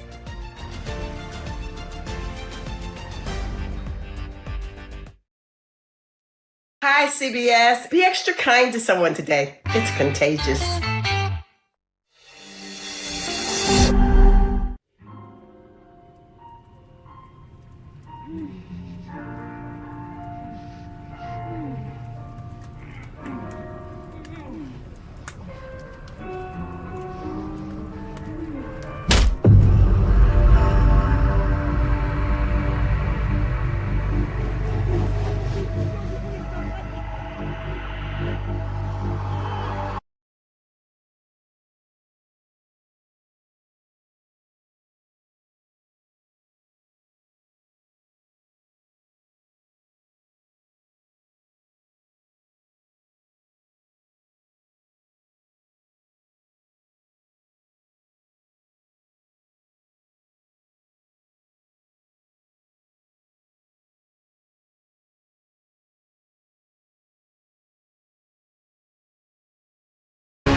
Yep, a very active First Alert weather night across our valley as monsoon storms hit our state, and it brought in downpours of rain and a haboob that blinded drivers and just swallowed up homes. From Ahwatukee to Casa Grande, Queen Creek, and Arizona City, the haboob and the storms hit almost everywhere. It brought damage across the valley along with it. That is what it looked like on the ground, or here you go. You can see it moving on in, just covering buildings as it seeped through different parts of the city. From the city. This was from the sky, from our chopper. Got a bird's eye view of the haboob. The storm blanketing the whole valley. It seems that everyone got a little bit of something. Arizona's family bringing you First Alert team coverage tonight to keep you and your loved ones safe. Thank you for joining us. I'm Vanessa Ariza. I'm Yetta Gibson. Again, a First Alert weather day, a very active monsoon night. We've been telling you about all the alerts since last night to this chance for strong storms. First Alert forecaster Holly Bach is here, and this was a big one. Our biggest one of the year, easily by far. And it was so interesting to see that wall of dust at the height it was expand for more than, I think it was 70 miles, that scene was telling me. And so it was a large portion of the valley that not only got a lot of dust, poor visibility, strong winds, but also some rain. That's kind of our main concern right now as we head into this 8 o'clock hour. Want to get you right to the First Alert radar right now. Now, the good news here is the heaviest of the activity has now lightened up a little bit, especially what we were thinking was going to form down to the south and maybe make its way up here has kind of fizzled out. So we're still looking at this flood advisory. This is for South Phoenix, kind of outside of the Chandler area, right along the Loop 202, where we got some heavy rain, almost an inch of rain in this exact area. But you could see it looks like we're getting a little bit of a break right behind that. That will expire at 9 p.m. So still some moderate rainfall coming down out in areas like Glendale, out to Litchfield Park, so along the 101, also out to the 303, and then right here along the 10, still a few lightning strikes out there as well. So a large portion of where the rain is right now is right through central Phoenix and out toward the north and to the northwest. Looks like out in the East Valley we're getting a little bit of a break. And look at these rainfall totals just from the storms that rolled in around that 4 o'clock hour. Almost an inch of rain in Chandler, 3/4 of an inch in the Tempe area. Here at Sky Harbor, 0.23. The wind gusts have really come down. 30-mile-an-hour winds right now in the Chandler area. At our peak, we had 70-mile-an-hour wind gusts right here at Phoenix Sky Harbor. So still a little bit hazy out there with some dust still in the air. We're looking at our visibility is the worst out in the West Valley, down to 6 mile an hour. Visibility down to 6, I should say, out in the West Valley. Again, things are looking much better out in the East Valley at this point.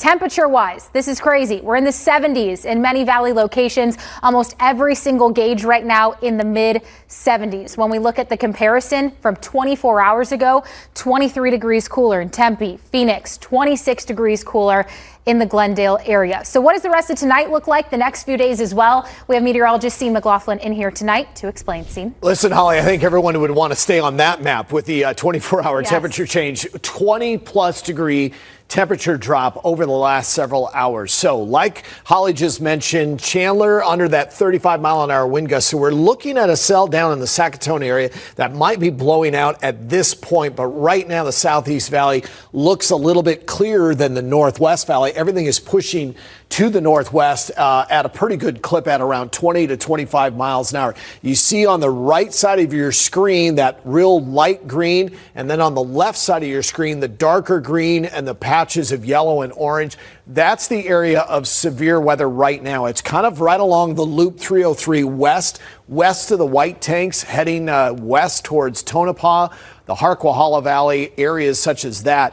Now let's take a look at our Futurecast model, and it's pushing again to the northwest with mostly clearing within the next couple of hours. So between 8 and 10 p.m., look for clearing coming in from the south. Some overnight showers possible in the early morning hours. I think this model wants to put them out in the far east part of the valley, like almost near Globe. I think they're going to be a little bit closer in.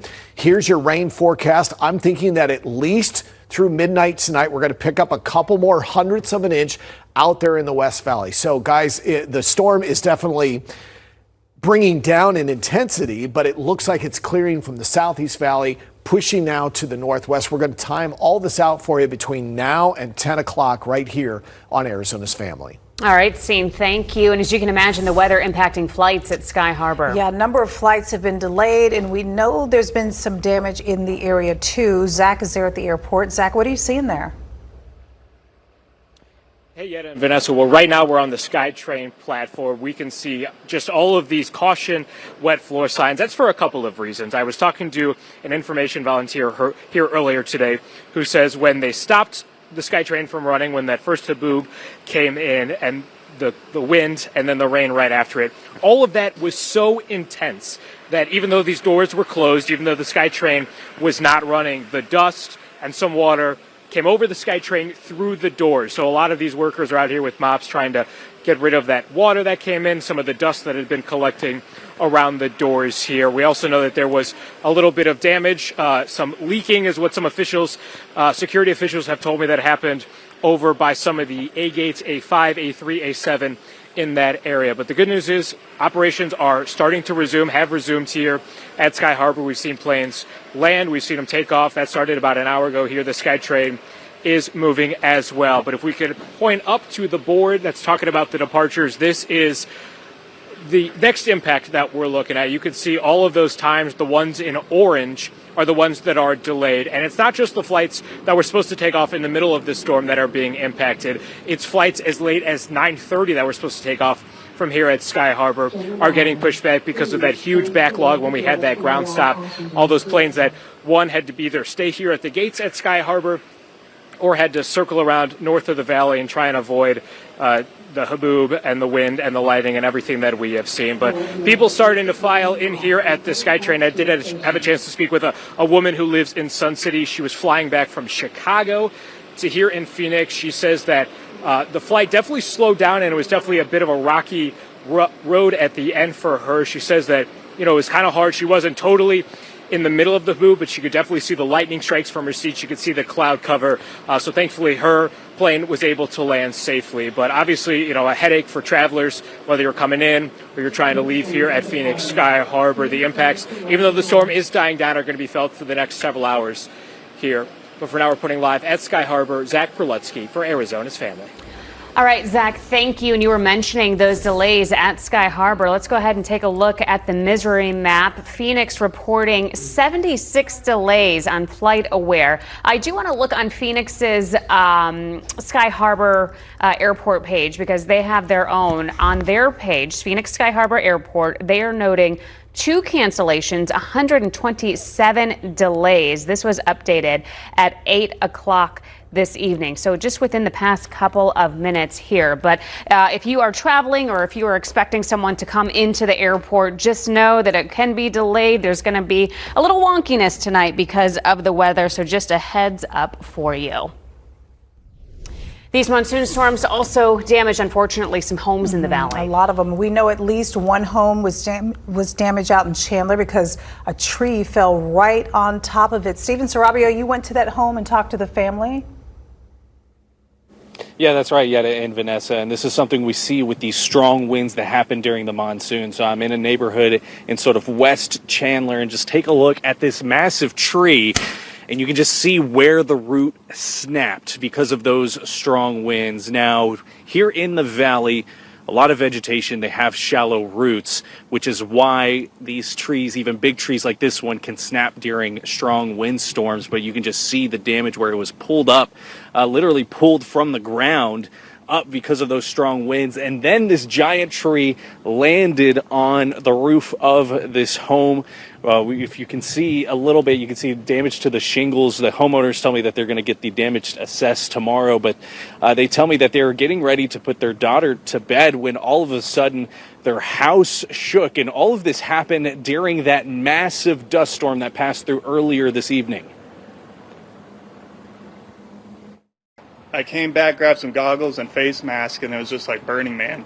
And then was running up and down the street, just kind of looking around. And yeah, I could barely see anything. Saw the tree was just crunched over onto the house. Now here's a closer look to that damage again.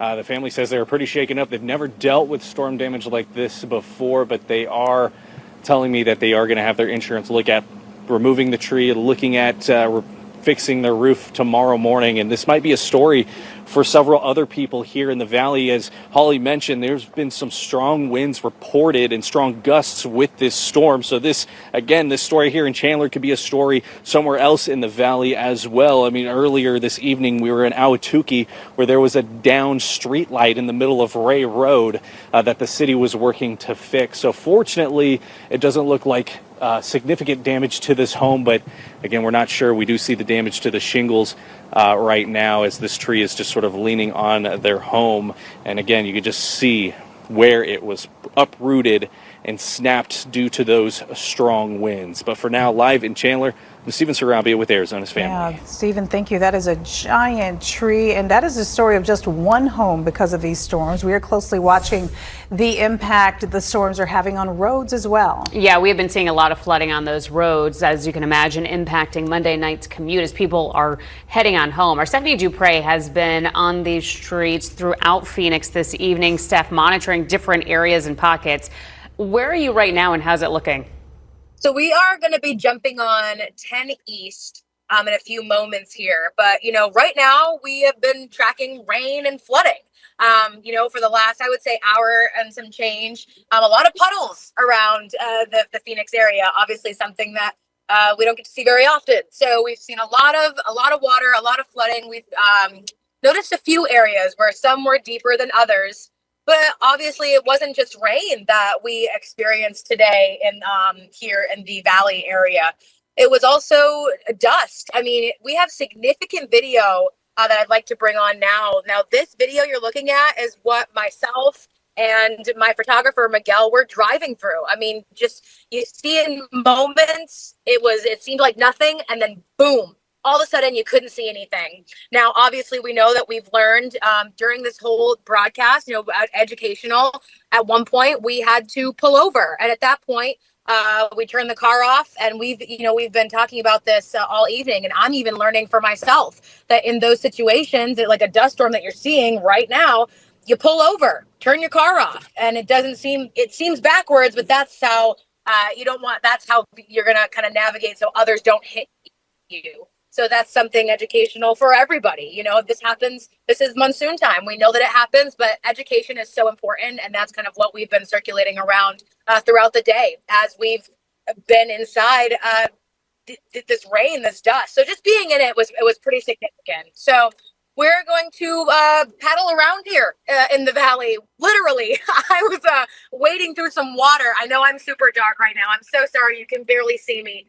We have a lot of our trucks out tonight, so it's difficult for all of us to kind of have those mechanics to make it work. But we're going to paddle around, see what we can find flooding-wise, because that's our angle, and that's kind of what we're looking for, and we'll keep you posted. But I'm going to send it back to Vanessa and Yetta for now. All right, well, thanks so much, Steph. We continue to track those showers across parts of the valley now. Looking like we're getting a break out in the East Valley, still some heavy activity out to the west. We also saw some areas like Yuma get a very large amount of rain today. We'll break down your rainfall totals, time out the rest of the night for you coming up in just a couple minutes. All right, Holly, thank you. And because of the severe weather that we've been tracking to make sure you and your loved ones are safe, there's a bit of a programming note to tell you about, a little workaround. Our monsoon coverage, preempted Wheel of Fortune and Jeopardy today. But here's the good news. You can still catch both of those on 3TV tonight. Wheel of Fortune is going to air at 11 p.m. That will be followed by Jeopardy at 11:30. Stay with us. We have more coverage right after the break. Arizona.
Welcome back. As we come back on air, we want to go ahead and give you a live picture. You can see a tree branch broke off onto the roof of a car. This is near Baseline and Roll. The strong winds from that monsoon storm knocking over that tree just within the past 15 minutes, I would say, 10-15 minutes. Our Steven Sarabia was at a home where a larger tree, much larger, fell on top of a home. And these are the sights and pictures that we are seeing post-monsoon, those winds definitely picking up. Add to that the wind, the rain, and everything in between.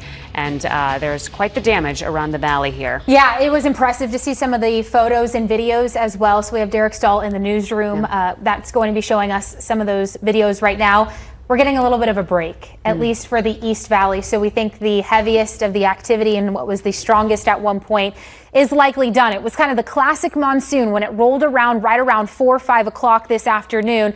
We saw that massive haboob, that wall of dust grow from the south to the north, and then we got some rain. This is a live look right now at, this is camera updates every 5 minutes or so. This is the I-10 near 75th Avenue, and you can see the roadways are still slick out there. Here's our radar right now. When I say we're getting a break, areas like Queen Creek, Chandler, Tempe, those were the areas that got hit the hardest earlier. So now we're just seeing those mostly cloudy skies. It's out in the West Valley where we're still seeing some of that activity. This looks mostly just like some rain at this point. You kind of split that off. Here's the 17. It looks like everything west of the 17, right along the 10 as well, is where we're still seeing that activity. Moderate rainfall at this point, not a ton of lightning strikes out there anymore, and still a flood advisory in effect for South Phoenix because areas there got almost an inch of rain just within a couple of hours earlier today. So here's Glendale, there's Grand, the 60 up to Peoria, all the way through Surprise, the Loop 101, and then of course I showed you the 10 out near 75th Avenue. Those roadways still slick at this point as we continue to see that rain coming down, and then out to the east, still a few sprinkles along the 51, maybe out toward North Scottsdale and Paradise Valley, but it looks like that activity will continue for at least the next hour or so. There's also some strong thunderstorms out near Snowflake, the Show Low area, passing through Blue Ridge, up and around the Flagstaff area, some light rain in Sedona, and then Prescott getting slammed with some heavy rain, lots of lightning at this point as well. We can't forget about Yuma. Luckily, we're done with the rain there. Yuma is a very dry place, a dry city. We get about 3 inches of rain a year. They picked up almost 3 inches of rain just this afternoon. A flash flood warning still in effect there. So here's what happened at the peak of the storm. 70-mile-an-hour wind gusts at Sky Harbor. That was around 5:47. We went from 100 degrees at 5:30 this afternoon down to 75 degrees within 30 minutes. We've gotten a little bit over 0.2 of an inch at Sky Harbor. Sustained winds now at about 20 to 30 miles an hour. Coming up, we'll talk about how much longer we could see the rain for heading into tomorrow morning and what your weekend looks like in your 7-day forecast, guys. Holly, thank you. And as you mentioned, we've been getting a lot of viewer video into our newsroom tonight from across the valley. Yeah, Derek, you have been monitoring this for hours throughout the evening, showing us just different parts of the valley. What's the latest that you've seen? People have sent us such cool stuff. I need a 5-minute segment, but I got 90 seconds. So this one is from Jordan Scanlon. This is a time lapse this evening. You can see that huge wall of dust rolling in. Let's take a look at some of the damage. This is at the point up at 16th Street in Belmont in Central Phoenix. They got some palm trees snapped in half. Look at this one. This is in Glendale. Palm tree caught fire because of an apparent lightning strike there. Several people posted videos of this, so some interesting damage there. And if I can scroll down, oh, there's a cool drone shot, but I might not be able to get to it. A lot of downed trees all over the place. This one's on our First Alert Facebook page from Rika McCullough. Thank you, Rika, for posting that. Here's another one of the wall of dust coming in on, looks like it was originally on TikTok and reposted there. All right, there's one more I got to show you. We have been showing you this video here of the Mountain America Stadium, the dust rolling in, right? We've seen that earlier in the evening. Well, this is something you haven't seen yet. This is the guy who took that video. Look what he exposed himself to get that shot. He was out there, wind blasting him. Want to thank all of our viewers for sending in all the amazing pictures and videos, both on our First Alert Facebook page and on azfamily.com. Keep them coming. We love sharing them. I'll send it back to you. Absolutely. I'll second that. They help us tell the story when we can't be everywhere all at once. Derek, thank you. And a reminder for you, when those active storms roll through the valley, you can stay on top of the latest radar and weather alerts With our free AZ Family First Alert Weather app, you can scan this QR code that you see at the bottom of your screen. It is free to download. You can also find it inside the Google Play and App stores. Very nice to have when we have severe weather like we did today. We'll keep you updated, and we'll have more after the break.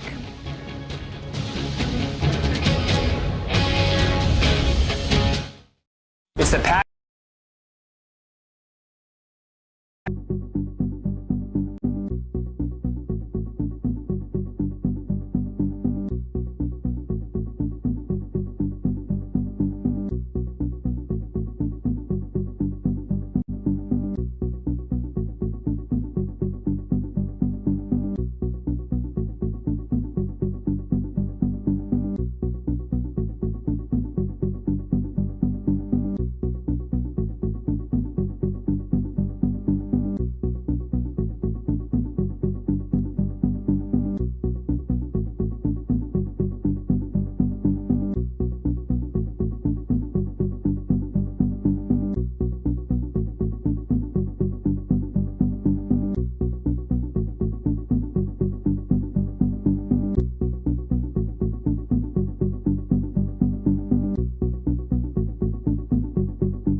Welcome back. More viewer video tonight after storms rolled through the valley. This is video out of Chandler. You can see the rain caused a lot of flooding outside of this person's home. Yeah, we appreciate Yetta when people send in their weather photos and videos. Helps us tell the story from in here in the studio. We got a lot from the dust wall that formed down to the south and moved here into the valley, as well as your rain photos too. So we're looking at still some showers possible throughout tonight into early tomorrow morning. Temperature wise, tomorrow is going to feel pretty nice out there. A humid start.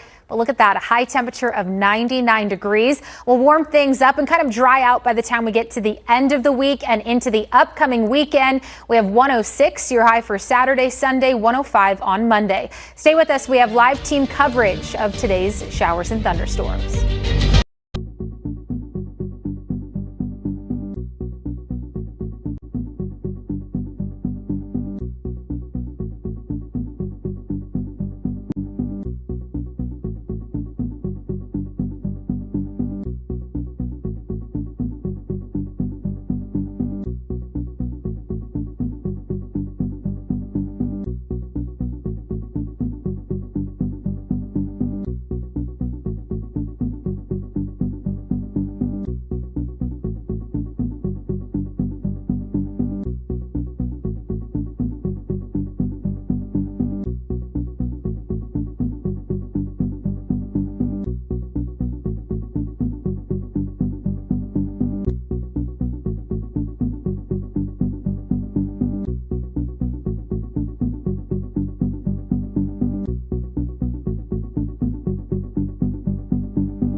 Welcome back. We are coming up on 8:30 on this Monday night. We are staying on the weather watch for you. Yes, we are. We saw monsoon storms and a nice little haboob roll through the Phoenix metro area earlier tonight. And we're keeping an eye on the impacts, the cleanup. First Alert forecaster Holly Bach, you've been on this as all of you have, really. Yes, it's a lot to keep up with. Pete, yep, all of us were here because this was our, for sure, biggest monsoon storm of this time frame. Since June, we haven't really had anything like this. Here's our First Alert radar right now, really getting a massive break at this point out in the East Valley. Some areas like Chandler saw almost an inch of rain. This was around 5, 6 o'clock earlier this afternoon. So here's the 17. All of the activity pretty much is out to the west of that, still along the 10 as well. So I checked some of the traffic cameras. I'm not seeing any flooding at this point, but the roads are slick out there. Litchfield Park getting some heavier rain at this point. So kind of right between the Loop 101 and the 303 is where some of the heaviest rain is at this point. But again, it is really clearing out to the east. And so we should see this activity for about 30 to 45 minutes or so, and then some slight showers possible overnight tonight. So again, if you live out in the West Valley, we're just dealing with some light to moderate rainfall at this point. This is crazy temperature wise, 70s out across the valley right now, 78 in Scottsdale, Deer Valley. So this was some widespread activity. It wasn't just so pocket, very isolated type of activity.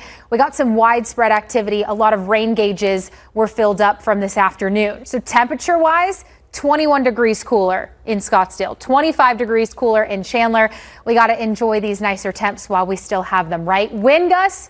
This was earlier this afternoon, some of our peak wind gusts that happened right around that 5, 6 o'clock hour, 70-mile-an-hour winds in Phoenix. That's why we're seeing some damage out there for those strong winds, 67-mile-an-hour winds out in Chandler. And seeing McLaughlin here now with a really intense video of that haboob kind of rolling in with those strong winds seen. Yeah, a different perspective, one that we usually don't get. You can see mostly clear skies now over the downtown Phoenix area, but this was the view that airport controllers, and man, those men and women work 24/7, 365, not only keeping us but all the skies safe, because Chandler is one busy airport, especially for small aircraft. Look at the size of this haboob rolling across their runway. And the reason why we're declaring that this is not just a dust storm but a haboob was the size of it. That's why we then upgraded to haboob level, because this was 70 plus miles long, over a mile plus high. So that's towering over 5,000, probably about a mile and a half, almost 2 miles, about 10,000 feet up. That just wiped out visibility, not only at Chandler, but over at Phoenix Sky Harbor Airport. And that's why, yeah, they definitely had some issues over there with flights. So taking a look, I just want to move my radar real quick and show you that we've got a brand new, looks like a flood warning. It's right up just to the west of Black Canyon. Let me just query the information here. There it is. It's going to come up. Yeah, that's a brand new flash flood warning. That is through 11 p.m.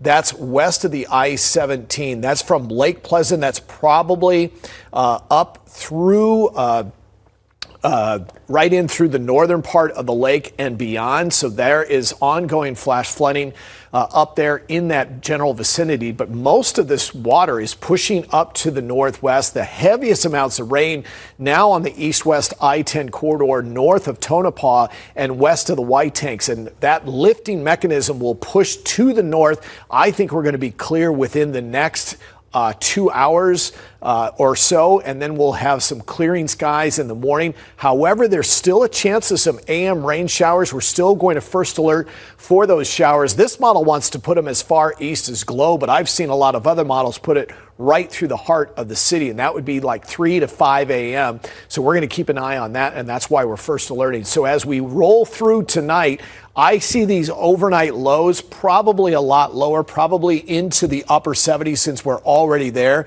But temperatures are going to warm fairly quickly once we lose that cloud cover. So that hourly planner, we're going to see temperatures in the 90s tomorrow, in the 90s after the hottest August on record. So your first alert 7-day, we're going to first alert for that AM chance, and that would be early AM. 99, I think that could be an optimistic 99. We could maybe be around 96, 97, depending on how quickly those clouds clear. We'll be back to the triple digits, but look at that. We've got a dry streak Starting tomorrow night, we will be dry and much cooler than we have been over the last 3 weeks. Our full team coverage on our First Alert Arizona, our First Alert forecast team will continue throughout this rest of this half hour and also coming up at 9 and 10. Can you tell it's been a lot long going day? on Yeah, it's a long day. Lots of things happening. Yes, indeed. Scene, thank you. Let's talk about the power outages across our area. Right now, a number of our customers across Phoenix are without power tonight. We're just going to take a quick look on this map here, and it says Yavapai County has about 1,000 customers without power, but Maricopa County, about 35,000 customers were hit with power outages because of this storm. Yuma, which is where this really all started, about 710 customers, power customers, out of power tonight. And this weather is impacting flights as well at Sky Harbor. Yeah, a number of them have been delayed. We know there's been some damage in that area. A lot going on tonight. Our Zach Palutsky has been at Sky Harbor Airport. Zach, you have been monitoring this over the hours. I remember looking at one of your live shots over by the Skytram. You could see that there was water on the ground. So what's the latest out there? So crews are still on the Skytrain on level 4 trying to clean up some of that dust and that water that leaked through the doors, even though the Skytrain was closed. And operations teams are trying to go inside of the gates, past the security areas, and try and assess any of the damage. We've made our way down here to level 1 at baggage claim because this is, now that the storm is over, this is probably the biggest impact that people are going to be feeling and seeing. And I want to take you, if we can, over to the arrivals board. This is here on Terminal 4, the arrivals board. You can see the status.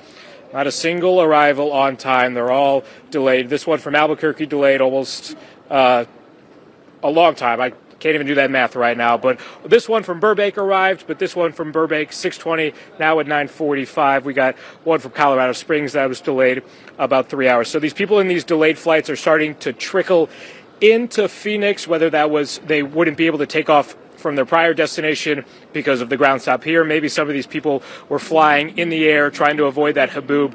We know a lot of planes were going north of the valley. We want to show you some video and some pictures that we were sent by people that were here at Sky Harbor. This picture was actually by one of the information volunteers who was on the Skytrain where we were, and we were talking about some of that damage. This is the view that he had. You can see just the clouds that are just descending upon some of those planes, and as they move closer, the visibility really started to deteriorate. So obviously a big impact in terms of not only flights delayed, the ground stop that we had for about an hour here at Sky Harbor, but also some damage that's being assessed. We had a chance to speak with one Arizona woman who was actually flying home from Chicago here to Phoenix, who got caught up in the air while this haboob was rolling through. This is what she saw. We were for miles and miles out in the cloud, or just above the cloud cover. They slowed down the flight to not hit the weather that was here, but you could see a little bit of lightning out on the sky. So thankfully, her flight was able to land safely, and obviously safety the top priority. That's why we had the ground stop. That's why we are seeing and have seen a lot of these flight delays. So a lot of people making their way into Phoenix, whether you're visiting, whether you live here full time.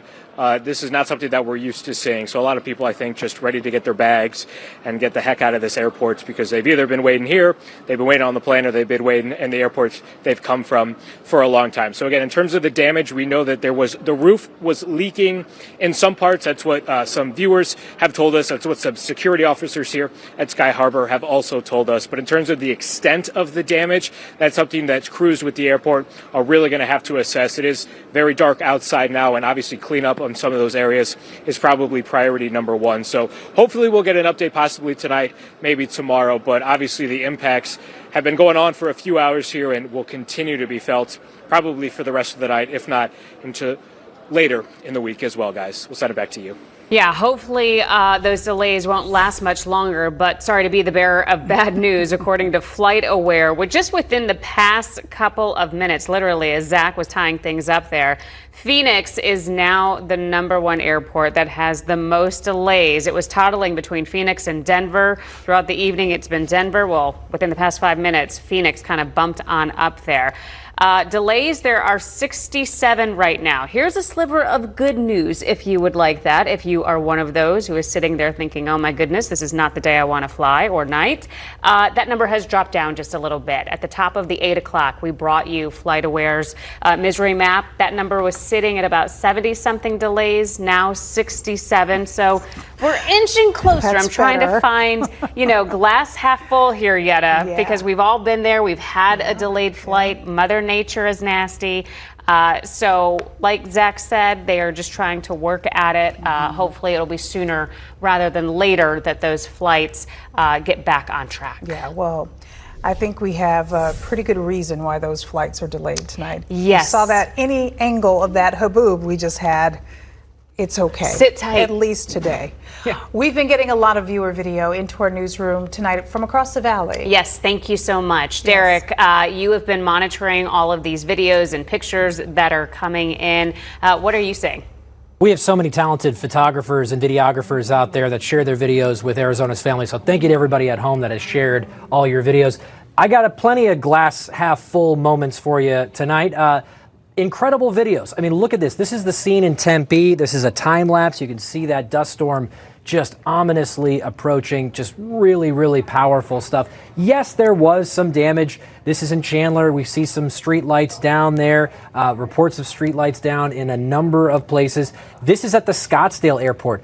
Scene showed you video from the Chandler airport, but it was a similar scene at the Scottsdale airport. All sorts of airports were affected today. We had the ground stop at Sky Harbor, so it was challenging for pilots. It was challenging for the air traffic controllers as well. One more shot of damage here. This is up in Tempe. Big, huge tree came down. At my house, a small tree came down. Nothing as dramatic as this, though. That was a tree that had been there for a very long time. Couple more. Oh, wait, that's my ultimate glass half full. I'm going to show you that at the very end. This is from Phil Mann. This is near the 101 and 90th Street, so far East Valley. And yeah, just the wall of dust. Everybody is talking about this storm. But let's bring you into that glass half full moment. This is from Sabrina Neely. This is in Yuma today. Look at the sunset. Absolutely gorgeous. Because of all that dust and moisture in the air, there was a lot of particles for the sun to reflect off of, and the sun did a show, and it was gorgeous out there in Yuma. Beautiful colors. So thank you to everybody who sent in video to our First Alert Facebook page and to azfamily.com. Keep them coming. We're going to be continuing to cover this storm overnight into tomorrow morning. Guys, I'll send it back to you. I love Mother Nature because she's like, you know what? I'm going to wreck parts of the valley. Yes. I'm going to make it a difficult morning the next day. But look how pretty I am, too. Exactly. I know some people that are like that, too. Yeah, same. All right. Thank you, Derek. Beautiful pictures. And thank you so much, everybody who sent us those pictures and videos. And, when active storms roll through the valley, you can stay on top of everything that's going on. Radar, weather alerts, it can be sent straight to your phone. And the best part, it is free. Download our AZ Family Weather alerts. You can download it for free. Like I said, we like free 99. You can find it inside the Google Play and App Stores. Hey everyone, Julia Lopez here outside of Cardinals headquarters, and it is come to that time of the year where they make roster cuts going from 90 players down to 53. We're going to hear from Jonathan Gannon, and also a player who made a name for himself as a second-year guy. We're going to hear from him coming up next. All right, and we're still tracking some showers on our First Alert radar right now. Still a chance for some lingering showers into early tomorrow morning. High temperatures tomorrow only in the 90s. We'll look at your First Alert 7-day forecast right after the break.